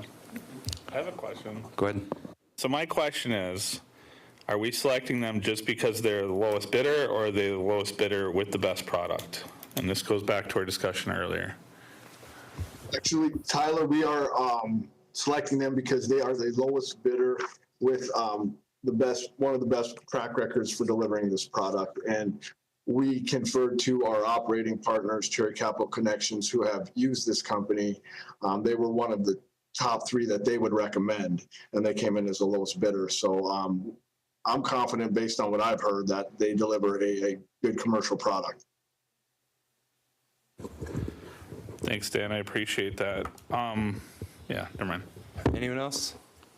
Okay, Dan, let's move on to your next resolution, which is authorization to enter into a contract with CCI Systems. Yes, this resolution is authorization to enter into a contract with CCI Systems. CCI Systems will be performing the engineering for the broadband network under the Reconnect grant. And they met all the qualifications. They have a proven track record of engineering and construction on multiple network projects. So we're confident in their ability, and they were the lowest bidder as well. Okay, any questions, comments here? Okay, hearing none, let's move on to your final resolution, Dan, which is approving supplier contract with US Venture Inc. Yes, this final resolution is seeking authorization to enter into a contract with US Venture Inc. This will be a fuel contract for unbranded fuel for the Marquette Medium, which will be what the new brand is at the former Marquette BP. And the branding is, physical rebranding will be taking place next week, and then we will engage in selling unbranded fuel as we do at the other Medium locations. This is the same supplier that was used previously with BP. They offer several brands and unbranded fuel as well. Okay, any questions, comments there? Okay, thank you. So let's go into new business. So there wasn't any objections to waiving the Conservation Committee request, so I won't be reading that into tonight's agenda. And as far as committee appointments, there are quite a few. Try speeding things up. The first one is an appointment in Unit 1 for Amy Penrose. Any questions there? Hearing none, we'll move into Unit 2. So for Unit 2, Carl Fraser is resigning as a member and / chairman of the Nobbin Elder Committee. Any discussion there? He didn't want to write a letter, Dave. I don't know. I'm looking at Lana. No, he had previously said that he was just going to step away for a minute, and then he advised Katie that he was just resigning, so she sent an email on his behalf. Okay, and then for the Elder Advisory Committee, Darlene Belleville is a current Unit 3 Elder Subcommittee member with the term expiring March of 2028. She's seeking appointment to the Elder Advisory Committee to be a regular member for a 4-year term expiring January 2029. Any discussion there? Okay, hearing none, we'll move on to the Special Needs / Enrollment Committee. So Diane McLeod-Malport is resigning as the chairperson. Any discussion there? Hearing none, Michael Larson is a current regular member. He's on a 2-year term that's expiring June of 26. Per the committee charter, the committee is recommending that the Board of Directors appoint Mr. Larson as the chairperson to replace Mrs. McLeod-Malport, and his term would still expire June of 2026. Any discussion there? Hearing none, we'll move on to the Cultural Committee. And there's a resignation. Michael Larson, regular member, will be resigning from his 4-year term that was set to expire in July of 2028, and this seat will be vacant and it will be posted in the future. Any discussion there? Okay, hearing none, we'll move on and we'll circle back to the Shadowin Building. Austin, can I just say, can you just send them, especially Carl and Diane, for all the... Take care of it, yeah. Yep, I'll take care of it. All right, so James, if you want to come up front, we'll circle back on the Shadowin Building. So the favor to ask you guys, rip out a piece of paper from your packet that's blank. If you guys don't like one of the names that's on here, write your name, because when I do a poll, I'm going to ask Lana to go through them all. That way we have some direction tonight, unless you guys want to vote on all 3 resolutions tonight blind. We got to give them direction and got 8 minutes. So if you, well, I can write it. So you had one, right? What was it? Well, I'm going to steal Isaac's. It's a Charlie and Harriet Shadowin Healing Place. I like that one. Someone's mentioned Hope also, just to let you know. Okay, Charlie and Harriet Shadowin Healing Place. Healing Place. I like Place of Hope, too. Place of Hope. Bridget. Okay. I do. What do you like, Bridget? The Shadowin Perseverance Place. It's a 3R, it's for recovery. Oh, okay. So it's one of the 3 Ps of recovery, so. Okay, anyone else? How about that Cod Squavy? Okay, Kim? Charlie and Harriet Shadowin Haven. Oh, I like that one, too. I know, I like that. Charlie and Chariot Recovery Haven? Is that what it is? Charlie and Harriet Shadowin Haven. Austin's turning into Adam Sandler over here. Anyone else? Kim's still in the Okay, building. so, Kim? I like Haven. Yeah, I do too. Okay, so here are the options. So the proposed options from the board are the Charlie and Shedowin Healing Place. Charlie and Harriet Shedowin Healing Place, that's number 1. Number 2, Place of Hope.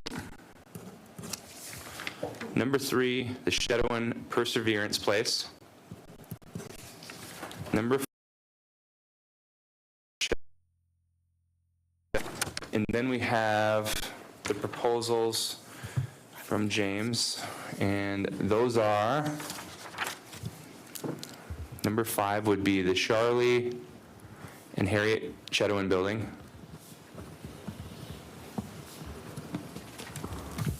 And number 6 would be the Charlie and Harriet Shedowin Sanctuary.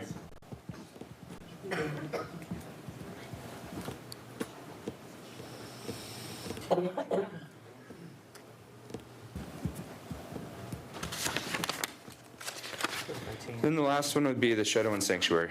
Excuse me. Yeah. Could we add Shedowin Haven also as an option? Yep. Rather than Charlie and Harriet, just Shedowin Haven. That's, you know what? Shedowin Haven, you said? Kim said that she likes that one better. Do we want to just replace hers? Which one did you have? I'll cross it off. Charlie and Harriet Shedowin Haven, just cross out Charlie and Harriet. Shedowin Haven. Shedowin Haven. I'll just cross that off. Yep. Number 4 is Shedowin Haven. Oh. I like that a heck of a lot Okay, so how do you guys want me to handle it? I can read them off, and if you like it, you can put your hand up, or I can have her poll it, but I'm thinking we might forget, because there's 7 options, right? These are- Okay, how about this? I'll read them off, put your hand up, and then we'll get some direction, okay? So, the Charlie and Shedowin Healing Place. No. Number 1 is the Charlie and Harriet Shedowin Healing Place. Put your hand up if you like that. Can you do more than one time? Do as many as you want. We gotta pick one, Aaron. Just pick the one you like. You go with whatever you get the most, so. Okay. you gotta pick- All right, does anyone like that? Okay, so I'm not seeing any hands, guys. Next one, Place of Hope. Not seeing any hands there. Well, the Shedowin Perseverance Place. Okay, so we got Bridget. I know, it is. What was it, Bridget? Did I mess it up? No, you She's didn't. saying that perseverance is a word. Perseverance, okay. And then there's the Shedowin Haven. 1, 2, 3, 4, 5, 6, 7, 8, 9. Looks like that's gonna be it, guys, so. So we'll just, Shedowin Haven. can we take, where'd they go? So what we'll do, so there's 3 resolutions on for that. We'll cross off the bottom 2, and then we'll need to have someone motion to amend it to reflect that, okay? And I just won't read the last 2 into the agenda. Sound good? Okay, all right. 3 minutes. We're on break, and then the meeting starts. The recording has stopped.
All right, guys, it is 5:03. I'm going to go ahead and call this meeting to order. Wait a minute, nobody can hear you.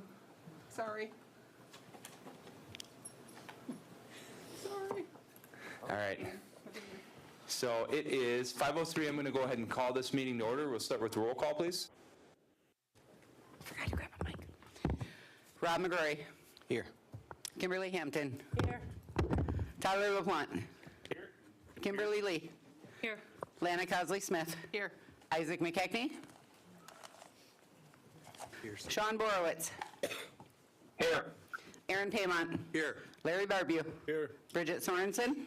Here. Kimberly Gravel. Here. Michael McCurchy. Here. Austin Lowe's. I'm here.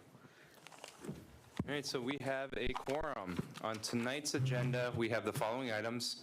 We have invocation, we have membership participation, we have the approval of minutes from 12/17 of '24, and we have the following resolutions. We have FY 2025 enterprise budgets, FY 2025 enterprise capital expenditures, Law Enforcement Cops Tribal Resources Grant Program FY 2025. We have Law Enforcement Adam Walsh FY 2025 budget. We have Natural Resources Department Tribal Forest Protection FY 2025 budget. We have Natural Resources Department BIA Forestry Funds Escote 1 and 2 FY 2025 budget. We have Natural Resources Intertribal Fisheries Capacity and EPA Gap FY 25. We have Cultural Repatriation FY 2025 budget. We have Housing Authority Strategic Plan 2025 through 2029. We have amending Resolution 6-21-88A. We have waiver of SI for Hilo LLC. We have authorization to enter into vendor agreement Millennium. We have authorization to enter into contract with CCI Systems. And we have approving supplier contract with U.S. Venture Inc. Under new business, we have two items. We have committee appointments / resignations, and we have board concerns. Is there a motion to accept the agenda? Motion by Kim Hampton and support by Lana. Any discussion on the agenda? Hearing none, all those in support signify by saying aye. Aye. Those opposed? Those abstaining? Motion carries. And that brings us to the first item, which is invocation with traditional medicine.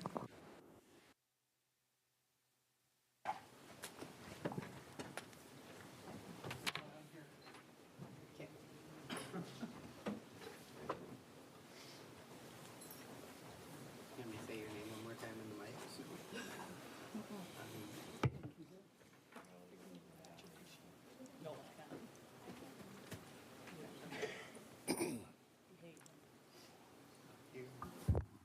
We're going to get a microphone. Right.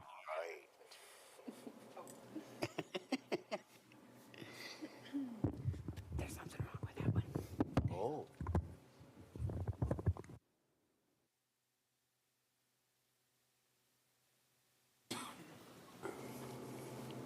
I guess, Happy New Year to everybody. I'm a little bit late, but yesterday seems to be away from tomorrow. When we begin that new journey, winter time is a time for hibernation, and when we stay in, we begin to think like our clans.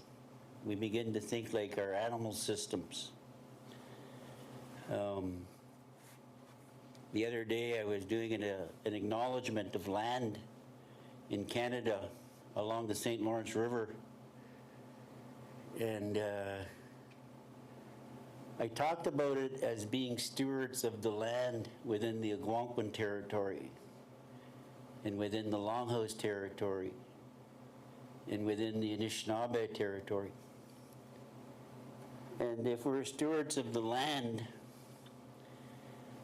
then our communities must be healthy. And our communities must be wealthy. And our communities must be subsistence-free. And the AFN was gathering at that time in the early part of December. And we're across from Parliament. the head building within Canada. And I always think about us as being humans, being lastly placed upon the land. And I always say that the first acknowledgements of the land shouldn't be the humans, but it should be the animals. It should be the first economy known to the newcomers back in the fur trade was the animal systems, the beavers and the minks and the wolves. City of Detroit, their first ever Super Bowl. And then, There will be a parade on Woodward. and then we got into trophy hunting. So we'd go out and shoot the biggest buck or the biggest moose with the rack, and that would be a prize. And sometimes that's what we have to begin to look at is the animal systems, the clanning systems, the flyers, the ones that have tails and they swim under the water and they can hold their breaths for a long period of time. And sometimes that's how we are as Anishinaabe, is we forget that we come from animals. We are the last experiment trying to look for perfection. They say that all animals on Earth are created as an attempt at human beings upon anybody's theology story globally. And we as Anishinaabe, Chippewa, sometimes we lose sight of that. It's like the new beginning.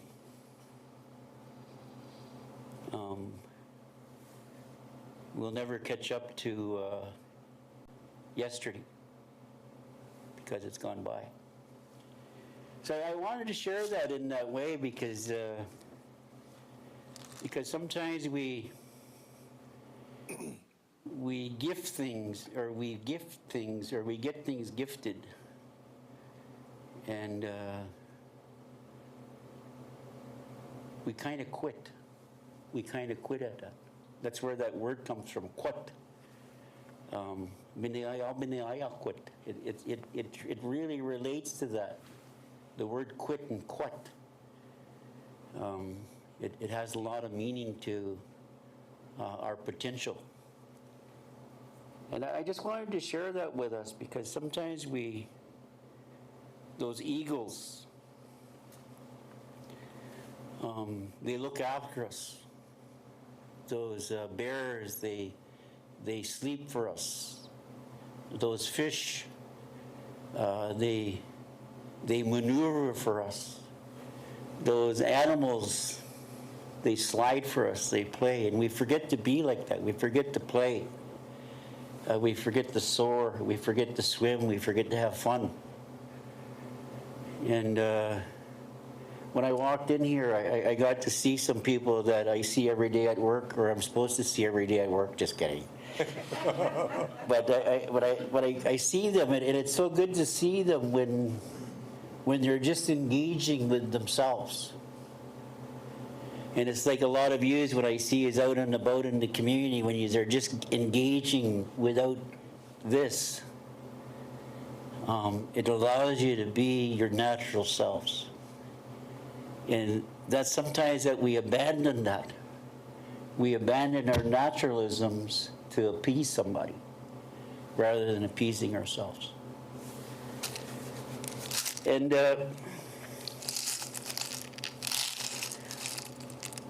I guess in the newness of everything is to look at it as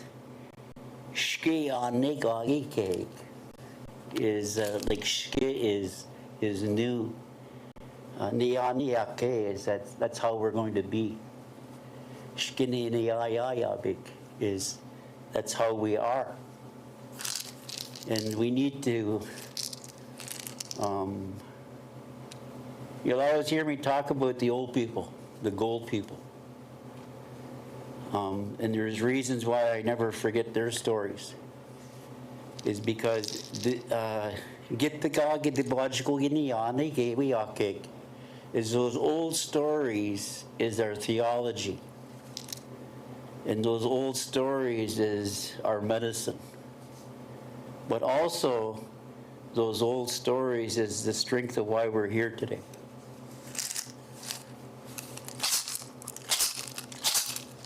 Autumn told me to say that to you. Just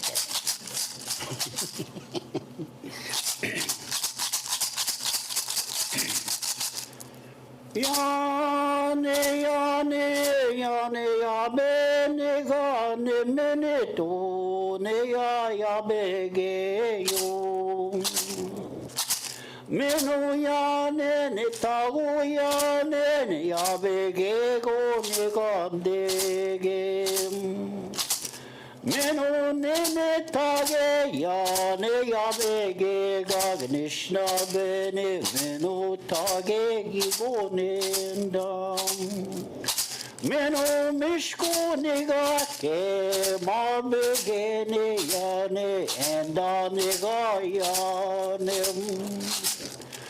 Meno tage ya, meno tage yane yane nishnave mabe yane endane ge yane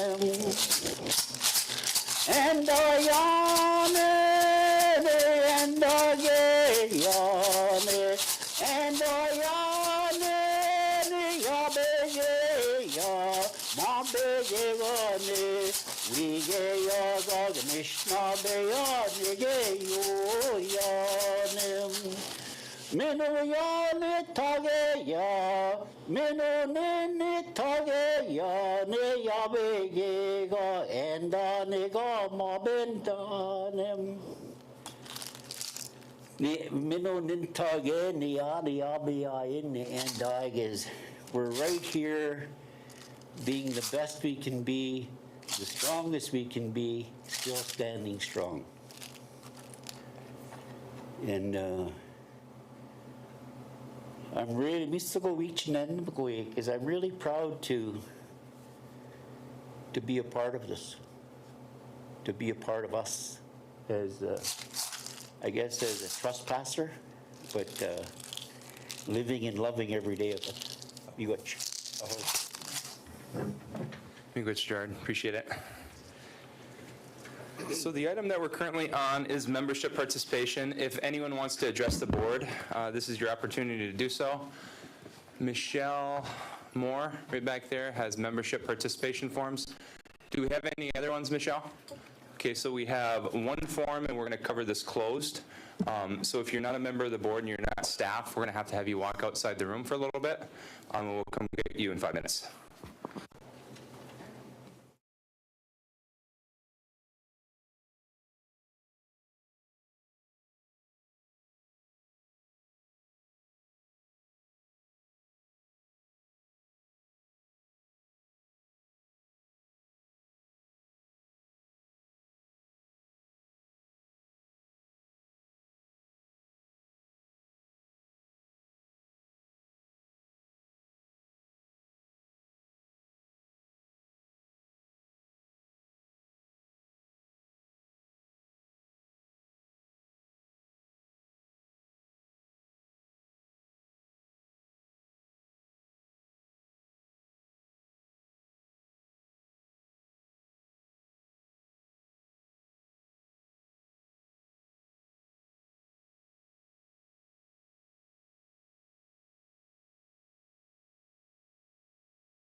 All right, guys, let's go ahead and get started. We are done with membership participation, so that brings us to the next item, which are minutes from 12/17 and 24.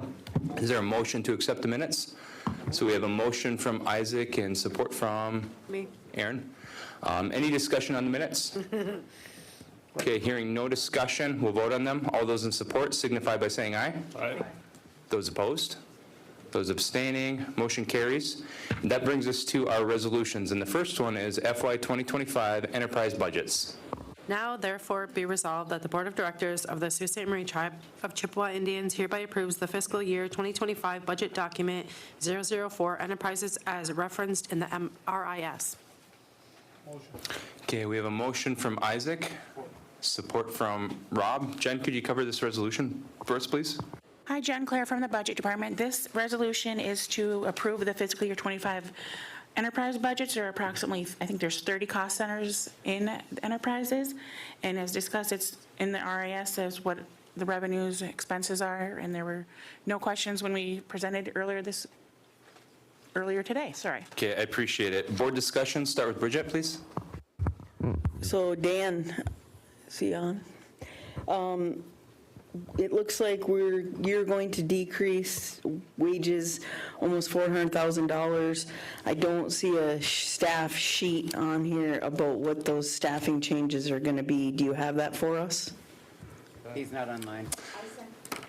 I seen him online a second ago, unless I've seen things. Let me call him. Any objection to a couple-minute recess? I'll call him, get him online? Okay. Surely, Take I a will couple-minute provide it. recess. It has been provided. I provided it when it was presented the first time, and then with the revision, it was sent again, I think December 19th. I can send it again.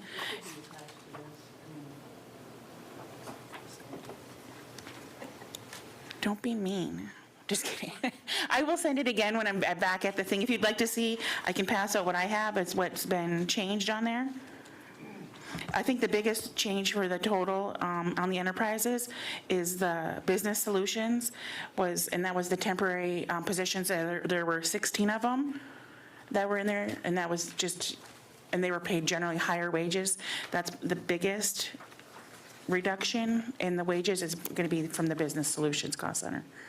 If that answers, I think that should be the answer, because if anything, they only eliminated a vacant card attendant and a cook from a golf course, and then changed title for, it's the business solutions. I'm sorry, that's exactly what it is. It's the elimination of that cost center. Okay, anything else, Bridget?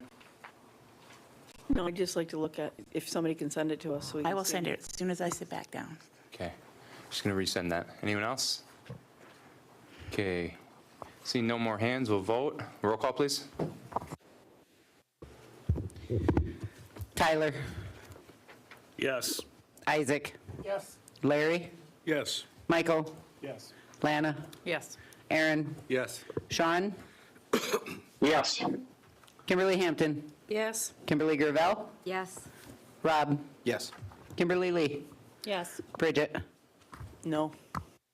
Okay, motion carries. Next resolution is FY 2025 enterprise capital expenditures. Now therefore be resolved that the Board of Directors of the Sault Ste. Marie Tribe of Chippewa Indians hereby approves a total of $1,748,100 for the enterprise's fiscal year 2025 capital purchases budget. Motion by Isaac. Is there a second? Support. Support by Larry. Jen, could you explain this as well? This resolution is obviously just for the approval of the enterprise CapEx budget for 25. This hasn't changed since it was originally presented in December. This has stayed the same, and if you need additional information on it, I'm sure Dan can provide it as well. So Dan said he's on the way right now. So this is a resolution that we've workshopped twice today. But if there's any questions, we can wait until he gets here. Does anyone have any questions? Are we confident voting on this? Okay, seeing no hands. Roll call, please. Bridget. Yes. Kimberly Gravel. Yes. Tyler. Yes. Isaac. Yes. Kimberly Lee. Yes. Michael? Yes. Sean? Yes. Kimberly Hampton? Yes. Rob? Yes. Lana? Yes. Aaron? Yes. Larry? Yes. Carried. Okay, motion carries. Thank you. Next resolution is Law Enforcement Cops Tribal Resources Grant Program FY 2025. Be it resolved that the Board of Directors of the Sault Ste. Marie Tribe of Chippewa Indians hereby approves the establishment of an FY 2025 budget for COPS TRGP with federal DOJ revenue monies of $52,965.50, no effect on tribal support. Support. Motion by Isaac and support by Rob. Bob? Good evening, Bob Marchand, Chief of Police. This will establish our FY 2025 so we can get spending some of the money out of the COPS grant that we were awarded. And the first year, we're not budgeting a whole lot because we currently have a grant running, so we're trying to be a little bit more responsible and take care of that one first. But this will cover some of the supplies, training, and stuff we have coming up for this FY 25. Thank you, Bob. Any questions or comments from the board? Okay, hearing none, roll call, please. Aaron? Yes. Kimberly Lee? Yes. Rob? Yes. Lana? Yes. Tyler? Yes. Michael? Bridget? Yes. Kimberly Hampton? Yes. Isaac? Yes. Larry? Yes. Kimberly Gravel? Yes. Sean? Yes. All right, motion carries. Next resolution is Law Enforcement Adam Walsh FY 2025 budget. Be it resolved that the Board of Directors of the Sault Ste. Marie Tribe of Chippewa Indians hereby approves the establishment of an FY 2025 budget for Adam Walsh with federal DOJ revenue monies of $145,422.74, no effect on tribal support. It's motion by Isaac. Support. And support by Rob. Bob? This will establish the FY 2025 budget for our SORNA coordinator. This covers travel, expenses, supplies, utilities, and other things associated with that position. Thank you. Any questions or comments from the board? Isaac? I have a question, but not related to this. Is that fine? Okay, fire away. Hey, Bob, I had a couple complaints about the mat clinic that the sheriff's department's been patrolling the parking lot up there. Could you reach out to them and find out why and why you weren't informed? I will. Somebody had just brought that up to me, and I wasn't aware of anything that we were associated with taking place up there, so I will Thank you. reach out. And I'll be talking to the prosecutor about it too. I already reached out to him. Lana? Yeah, I asked the question this afternoon when we workshopped this, Bob, about the equipment for the SORNA. Those are those machines that people can go in there and look Right. up. Are those all capable and available now? I know that we didn't Those- have them. Those currently are offline. Those were, I mean, at this point, the technology is outdated to the point where I don't know what we would need to do to get them back up. This particular grant, we looked at doing something more modern with an app. Unfortunately, that was not funded this year. And we even tried to make a good argument that they should, and it fell on deaf ears. So at this point, those kiosks are not operational, and some locations have already taken them down. It just, the technology isn't there to do anything other than, you know, somebody could go in and just access some of the websites and stuff, but nobody was using them, and they became kind of archaic. So when we first started this project, that for access for members to have that information, we had the kiosks. What's the relevant, how are they getting the information now? Just websites? Yeah, just websites. Oh, okay. Yeah, we were hoping for the app and some of the more modern stuff that people are leaning towards, but it unfortunately didn't happen this year. So there's no, like in the equipment line item, there's no solution for that, for it to be at the We'd members? have to get with MIS to see what, in fact, would need to be updated and going forward. Unfortunately, like I said, we were really hoping to modernize it with this grant, and it just didn't happen. Thank you. Bridget? Well, just with Isaac's question, isn't the Mac Clinic not on tribal land? That's correct. So we really don't have any authority over it, right? So we can still contact why people are patrolling around our clinic, and maybe it's being surveilled, right? And it's not fair that people in recovery potentially could be targeted by law enforcement. That kind of stuff happens. So that's what the contact was for. So we can talk about this at board concerns, right? So let's talk about it then. So any other information on this right here? All right, so roll call on this, please. Kimberly Hampton. Yes. Kimberly Gravel. Yes. Aaron. Yes. Michael. Yes. Rob. Yes. Larry. Yes. Isaac. Yes. Kimberly Lee. Yes. Bridget. Sean. Yes. Tyler. Yep. Lana. Yes. Okay, motion carries. Thank you, Bob. Yep, thank you. All right, next resolution is Natural Resources Department Tribal Forest Protection FY 2025 budget. Be it resolved that the Board of Directors of the Sault Ste. Marie Tribe of Chippewa Indians hereby approves the establishment of an FY 2025 budget for tribal forest protection with federal USDA revenue monies of $275,000, no effect on tribal support. Support. Okay, a motion by Isaac and support by Lana. Dr. Clark? All right, Buju, Robin Clark, Gideon Guama, Idman, Aji, and Wendyung, our Natural Resource Division.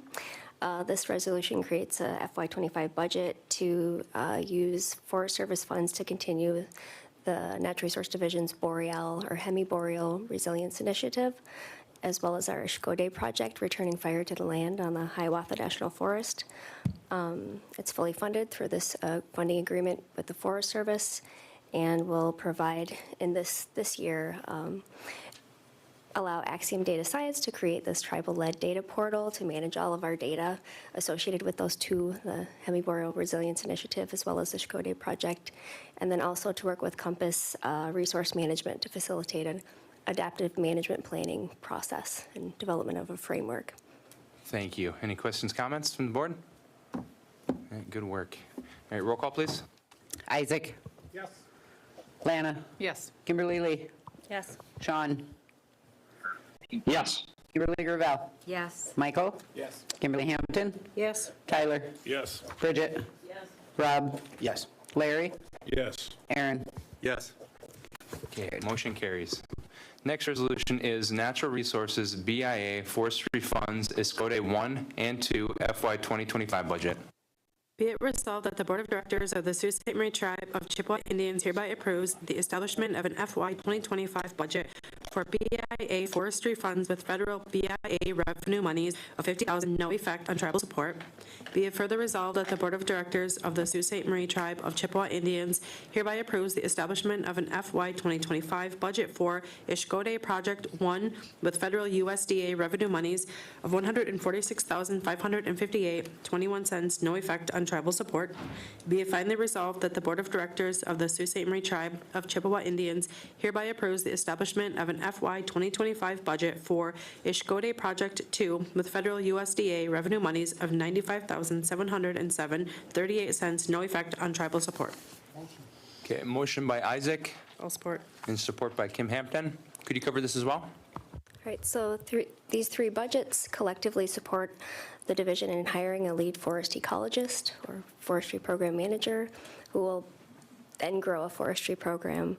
The BIA forestry dollars are focused on revising our forest management plan on tribal lands in 2025, and that will cover a quarter of that lead forest ecologist position throughout the year. The Ishkode Project 1 will be effectively spending out those funds, and that will support that same position from February through, I'm blanking on the date now, or January through July. And then the Ishkode Project 2 will cover that position and all the associated costs for the remainder of the year. Okay, thank you. Any questions or comments from the board? All right, hearing none, roll call, please. Michael. Yes. Kimberly Lee. Yes. Aaron. Yes. Kimberly Gravel. Yes. Larry. Yes. Lana. Yes. Kimberly Hampton. Yes. Bridget. Tyler. Yes. Sean. Yes. Isaac. Yes. Rob. Yes. Okay, motion carries. And the last resolution from the Natural Resource Department is Intertribal Fisheries Capacity and EPA Gap FY 25.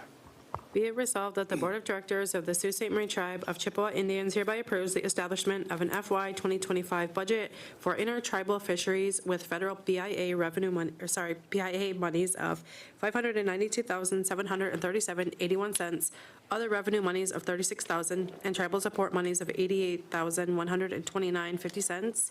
Be it further resolved that the Board of Directors of the Sault Ste. Marie Tribe of Chippewa Indians hereby approves the establishment of an FY 2025 budget for GLRI Distinct Tribal Program Capacity with federal BIA monies of $133,222.03, no effect on tribal support.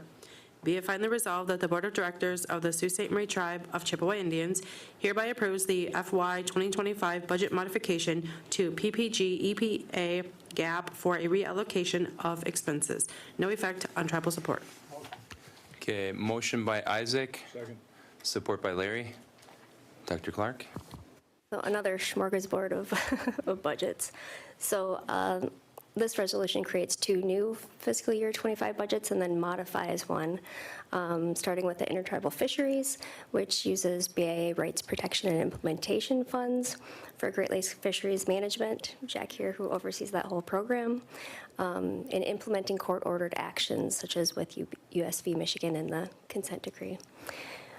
It also includes $36,000 in fish sales and then tribal support. That budget covers 4 staff, 100% of 4 staff within the fisheries program, a technician, technicians 1 and 2, and then 2 different biologists, 1 and 2. It covers 0.7 fishery FTE of the fisheries enhancement coordinator who runs the hatcheries on behalf of the tribe.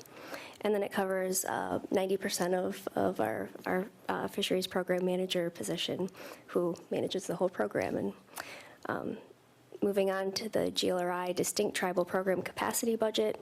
This is fully funded by BIA GLRI dollars and funds our grant manager position who oversees 31 different cost centers or BIA GLRI budgets, as well as is helping with the rest of our budgets, and then covers part of our fisheries program manager and our environmental program manager time. And then finally, the modification of PPG EPA gap. All we're doing is reallocating some of the environmental program manager salary onto a different, the GLRI tribal capacity funds, and then shifting those funds around to better provide supplies. Okay, thank you. Any questions or comments from the board? Okay, hearing none, roll call, please. Lana. Yes. Michael. Yes. Kimberly Lee. Yes. Aaron. Yes. Kimberly. Bridget. Isaac. Yes. Sean. Yes. Rob McGrory. Yes. Kimberly Gravel. Yes. Okay, motion carries. Thank you, appreciate it. Next resolution is cultural repatriation FY 2025 budget. Be it resolved that the Board of Directors of the Sault Ste. Marie Tribe of Chippewa Indians hereby approves the establishment of an FY 2025 budget for repatriation with tribal support monies of $150,366.64. Okay, motion by Isaac. Second by Larry. Jess? Yes, this request is to approve the FY25 budget for the repatriation department. We recently updated a job description that resulted in a title change, so we need to get the budget approved so we can hire that position. I appreciate it. Any questions, comments? Okay, all those in support signify by saying aye. Aye. Those opposed? Those abstaining? Motion carries. Thank you. Next resolution is Housing Authority Strategic Plan 2025-2029. Now therefore be resolved that the Sault Ste. Marie Tribe of Chippewa Indians Board of Directors adopts the attached 2025 through 2029 strategic plan as written. Motion. Okay, we have a motion by Lana and support by, who is that? I think it Was was, it Isaac or Aaron? I was gonna say, I think it was. Isaac. Okay, Joni. Good evening, Joni Talentino, the Housing Division Director. What this resolution will do is it will approve the Housing Authority's 2025 through 2029 strategic plan. Our plan outlines homeownership initiatives, construction of new rental units, enhancements to some programming, looking at some operational efficiencies, and so on. Okay, I appreciate it. Any questions or comments from the board? And you've already stated that there isn't going to be any economic development, correct? That is correct. Okay. Roll call, please. Larry. Yes. Lana. Yes. Aaron. Yes. Sean? Yes. Michael? Yes. Rob? Yes. Bridget? Yes. Tyler? Yes. Kimberly Gravel? Yes. Kimberly Lee? Yes. Kimberly Hampton? Yes. Isaac? Yes. Carried. Okay, motion carries. Thank you. I appreciate it. you. Next resolution is amending Resolution 6-21-88A. Now therefore be resolved that the Board of Directors of the Sault Ste. Marie Tribe of Chippewa Indians hereby amends Resolution 6-21-88A to reflect the following. Be it finally resolved that the Board of Directors of the Sault Ste. Marie Tribe of Chippewa Indians hereby names the Substance Abuse Building Charlie and Harriet Shedowin Building. Any objection to amending this resolution to change the name, as was previously discussed in the workshop, to the Shedowin Haven? Hearing no objection, we're going to change that. All right, so we have a motion from Isaac. Do we have a second? By Tyler? Okay, James? Just appreciate everyone going ahead and voting on this. We need to pay respect to Charlie and Harriet Shedowin, so thank you. Okay, any further discussion? Aaron? I just want to put a positive comment out to the recovery community. Our second building in our tribe was the Shedowin Building. It's located over in front of the casino. We kind of built up around it, so it's kind of surrounded now. Over the years, people have expressed that they weren't very comfortable with keeping anonymity with cameras out in, the casino parking lot. And so the commitment to acquiring a bigger building and the renovations that the board already appropriated shows the ongoing support for our recovery community, and expanding the scope of the use of the facility and staffing it so that people will be able to go there. And then we had a little fun time today talking about the name, but we wanted to preserve the Shedowin portion of it because those who knew Charlie, he was from St. Ignace, tribal citizen. He and Harriet brought back our recovery, our Anishinaabe B'Madzawin for real, our sobriety community, and supporting other people. So keeping their name in it. And then the Haven, we wrestled with building and place, and Haven, it just sounds like a nice place. So it was a really good compromise that we came up with. And we will be putting out information about what's available, what resources are available. I'm hoping Matrix can still happen there, and AA meetings, and just make it a lively place so that people who are sober have a place to go. Because family members who are recovering in my family tell me there really is no place for them. And so making sure that we continue to have that, I appreciate all the hard work. So thank you, and thank you to the board for committing to ongoing recovery. And to add to that, for everyone's information, this building was the church that was on Shunk Road. It's no longer a church. It's belonged to the tribe for a while, and it had been used as a storage facility for an asbestos abatement company that the tribe owned. So we changed things, and we renovated it, and we're going to be using it for recovery services for people to attend AA meetings, NA meetings, and Wobriety meetings. Those are all very important activities for us. So roll call, please. Kimberly Lee? Yes. Lana? Yes. Isaac? Yes. Sean? Yes. Michael? Yes. Rob? Yes. Bridget? Yes.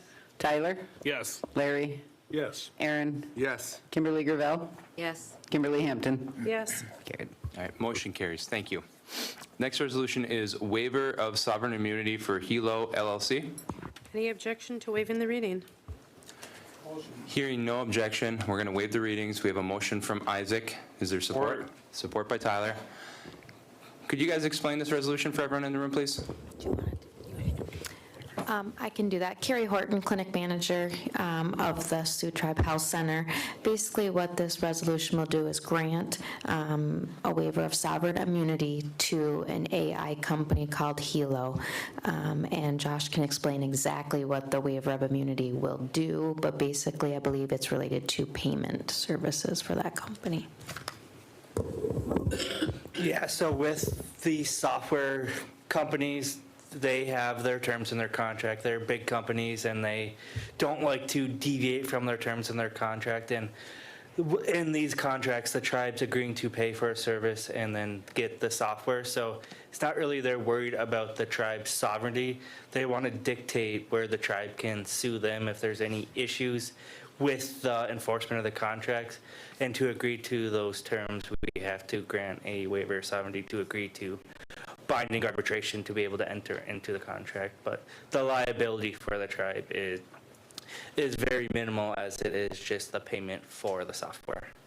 And the AI portion is just a charting tool, just to help our providers be able to chart more efficiently, right?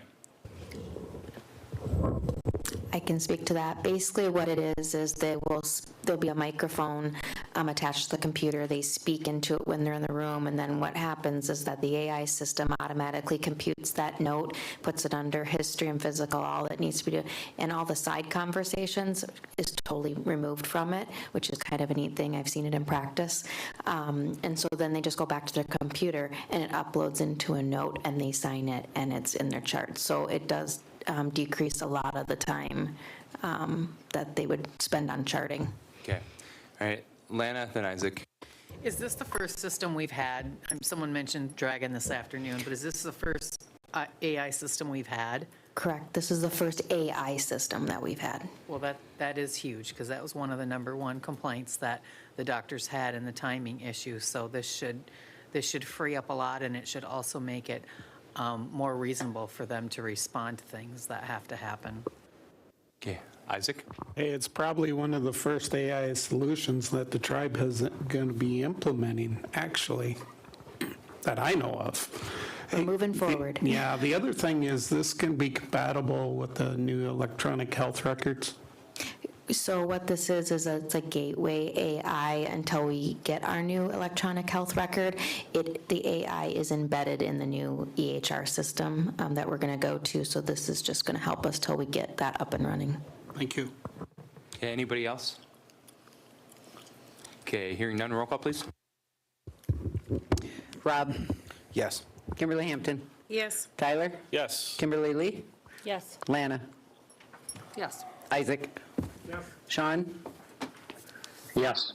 Aaron? Yes. Larry? Yes. Bridget? Yes. Kimberly Gravel? Yes. Michael? Yes.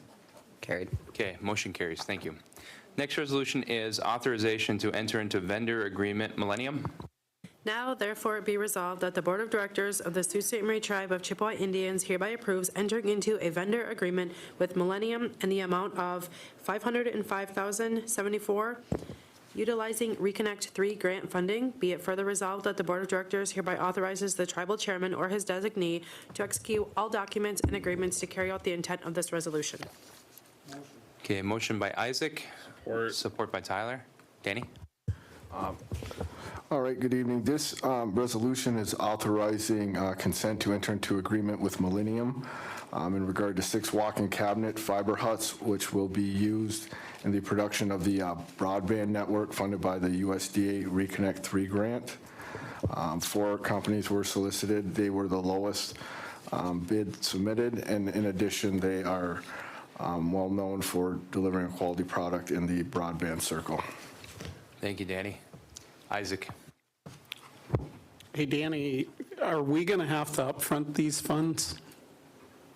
At this point, we are billed, and there's not a complete issue. We don't have the cash flow completely nailed down yet. We're working with USDA. We have a meeting I'm tomorrow. just curious what the delay is, though, if we upfront the funds. So. That is a question we don't know. Is it a 30-day? The vendors we have all set up an agreement with that they're going to be waiting 30, 60 days for payment. That's how fast we can turn that around with the USDA and their process. Right now, the way this grant works is that we submit them a 2-month basically projection. They release funds for those 2 months, and we submit invoices as we received. But this will be the first bill amongst with pre-award costs that we will be submitting, so we can honestly tell you after that how long the turnaround is for payment with this fund. Thank you. Okay, anyone else? Okay, roll call, please. Kimberly Gravel? Yes. Aaron? Yes. Sean? Yes. Larry? Yes. Rob? Yes. Isaac? Lana? Yes. Kimberly Hampton? Yes. Michael? Yes. Tyler? Yes. Bridget? Kimberly Lee? Yes. Carried.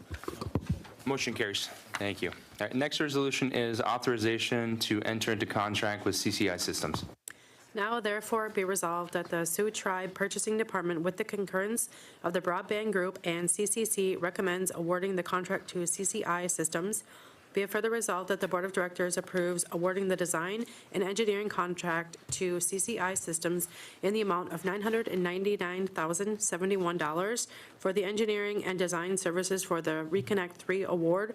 Be it finally resolved that the Board of Directors authorizes the chairperson of the tribe or their designee to enter into and execute the contract and any supporting documents with CCI Systems to fulfill the intent of this resolution. Okay, motion by Isaac. Support. Support by Tyler. Danny? Okay, yes, this resolution is seeking authorization to enter into a contract with CCI Systems. They will be performing the design and engineering for the broadband network that I just discussed in the previous resolution, which will span from Sault Ste. Marie to St. Ignace.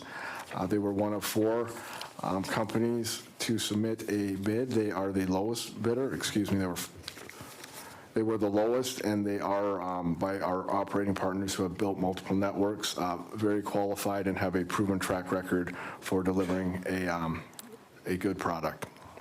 All right, thank you. Any questions or comments from the board? Hearing none, roll call, please. Tyler. Yes. Isaac. Yes. Larry. Yes. Michael. Yes. Lana. Yes. Aaron. Yes. Sean. Yes.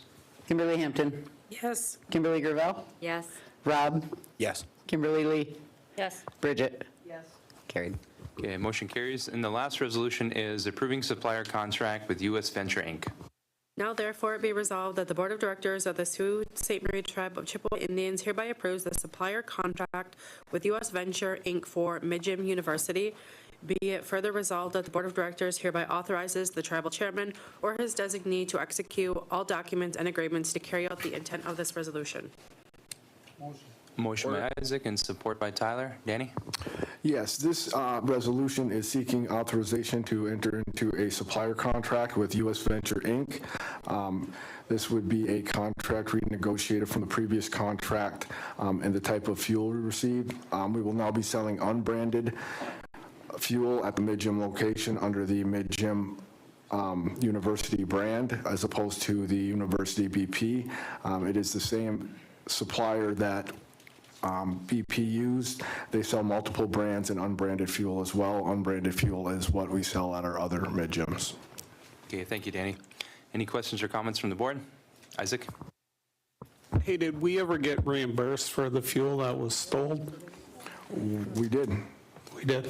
And the other question, I'm just hoping you can, since I've been there multiple times, can we get that basement cleaned up there? Yep, we're working on it. There was, we're working on restocking and putting some more shelves down there. Okay. Anyone else? All right, roll call, please. Right, by Mark. Bridget. Yes. Kimberly Gravel. Yes. Tyler. Yes. Isaac. Yes. Kimberly Lee. Yes. Michael. Yes. Sean. Yes. Kimberly Hampton. Yes. Rob. Yes. Lana. Aaron. Yes. Larry. Yes. Carried. All right, motion carries. That concludes all the resolutions for tonight, so we're going to move into new business. And the first item that we have, thanks, Danny, is committee appointments / resignations. So the first one we have is for Unit 1. It's for the Sioux Elder Committee. I'd like to entertain a motion to appoint Amy Penrose to be an alternate member with a 4-year term to that committee, which would expire in January 2029. Motion by Isaac. Support. Support by Kim Hampton. Any discussion on this? Hearing none, all those in support signify by saying aye. Aye. Those opposed? Those abstaining? Motion carries. So that brings us to the Unit 2 Nobbin Elder Committee. There's a resignation.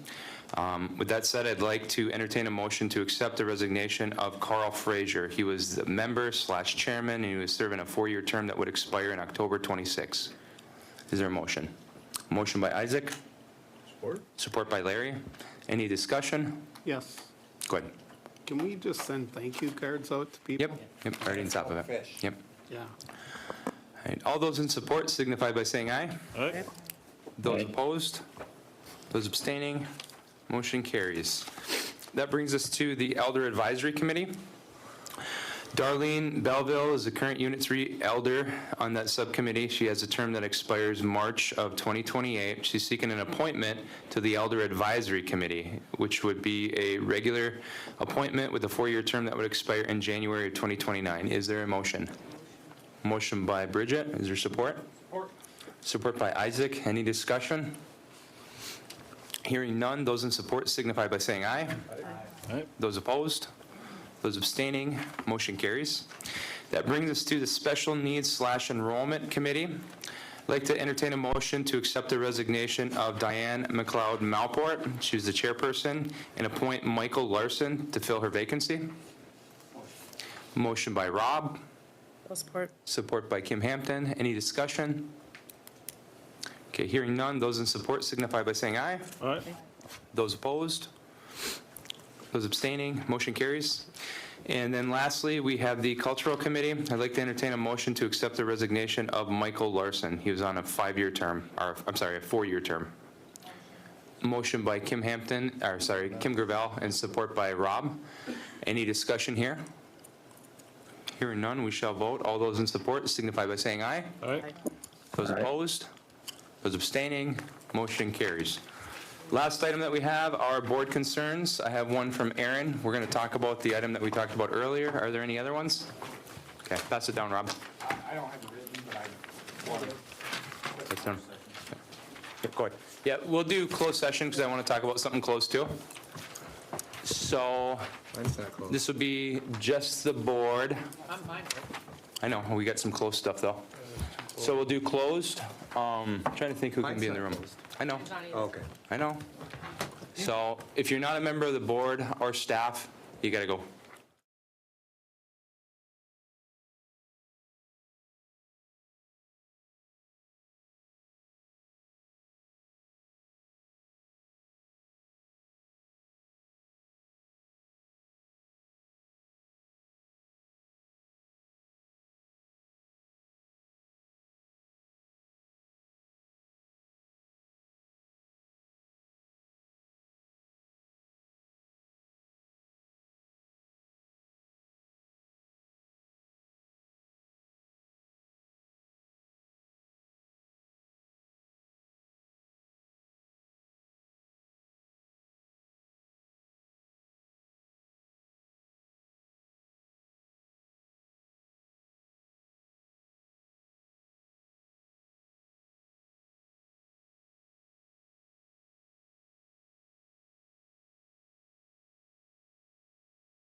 so we're open back up. We covered a couple items that we preferred to cover in close. So we're all finished up with the agenda today. We've concluded all the items. So at this point, I'd like to entertain a motion to adjourn the meeting. All right, by Aaron, is there a second? Support. Support by Rob. Any objections? No. Meeting adjourned. Thank you, everybody. Good meeting. 27.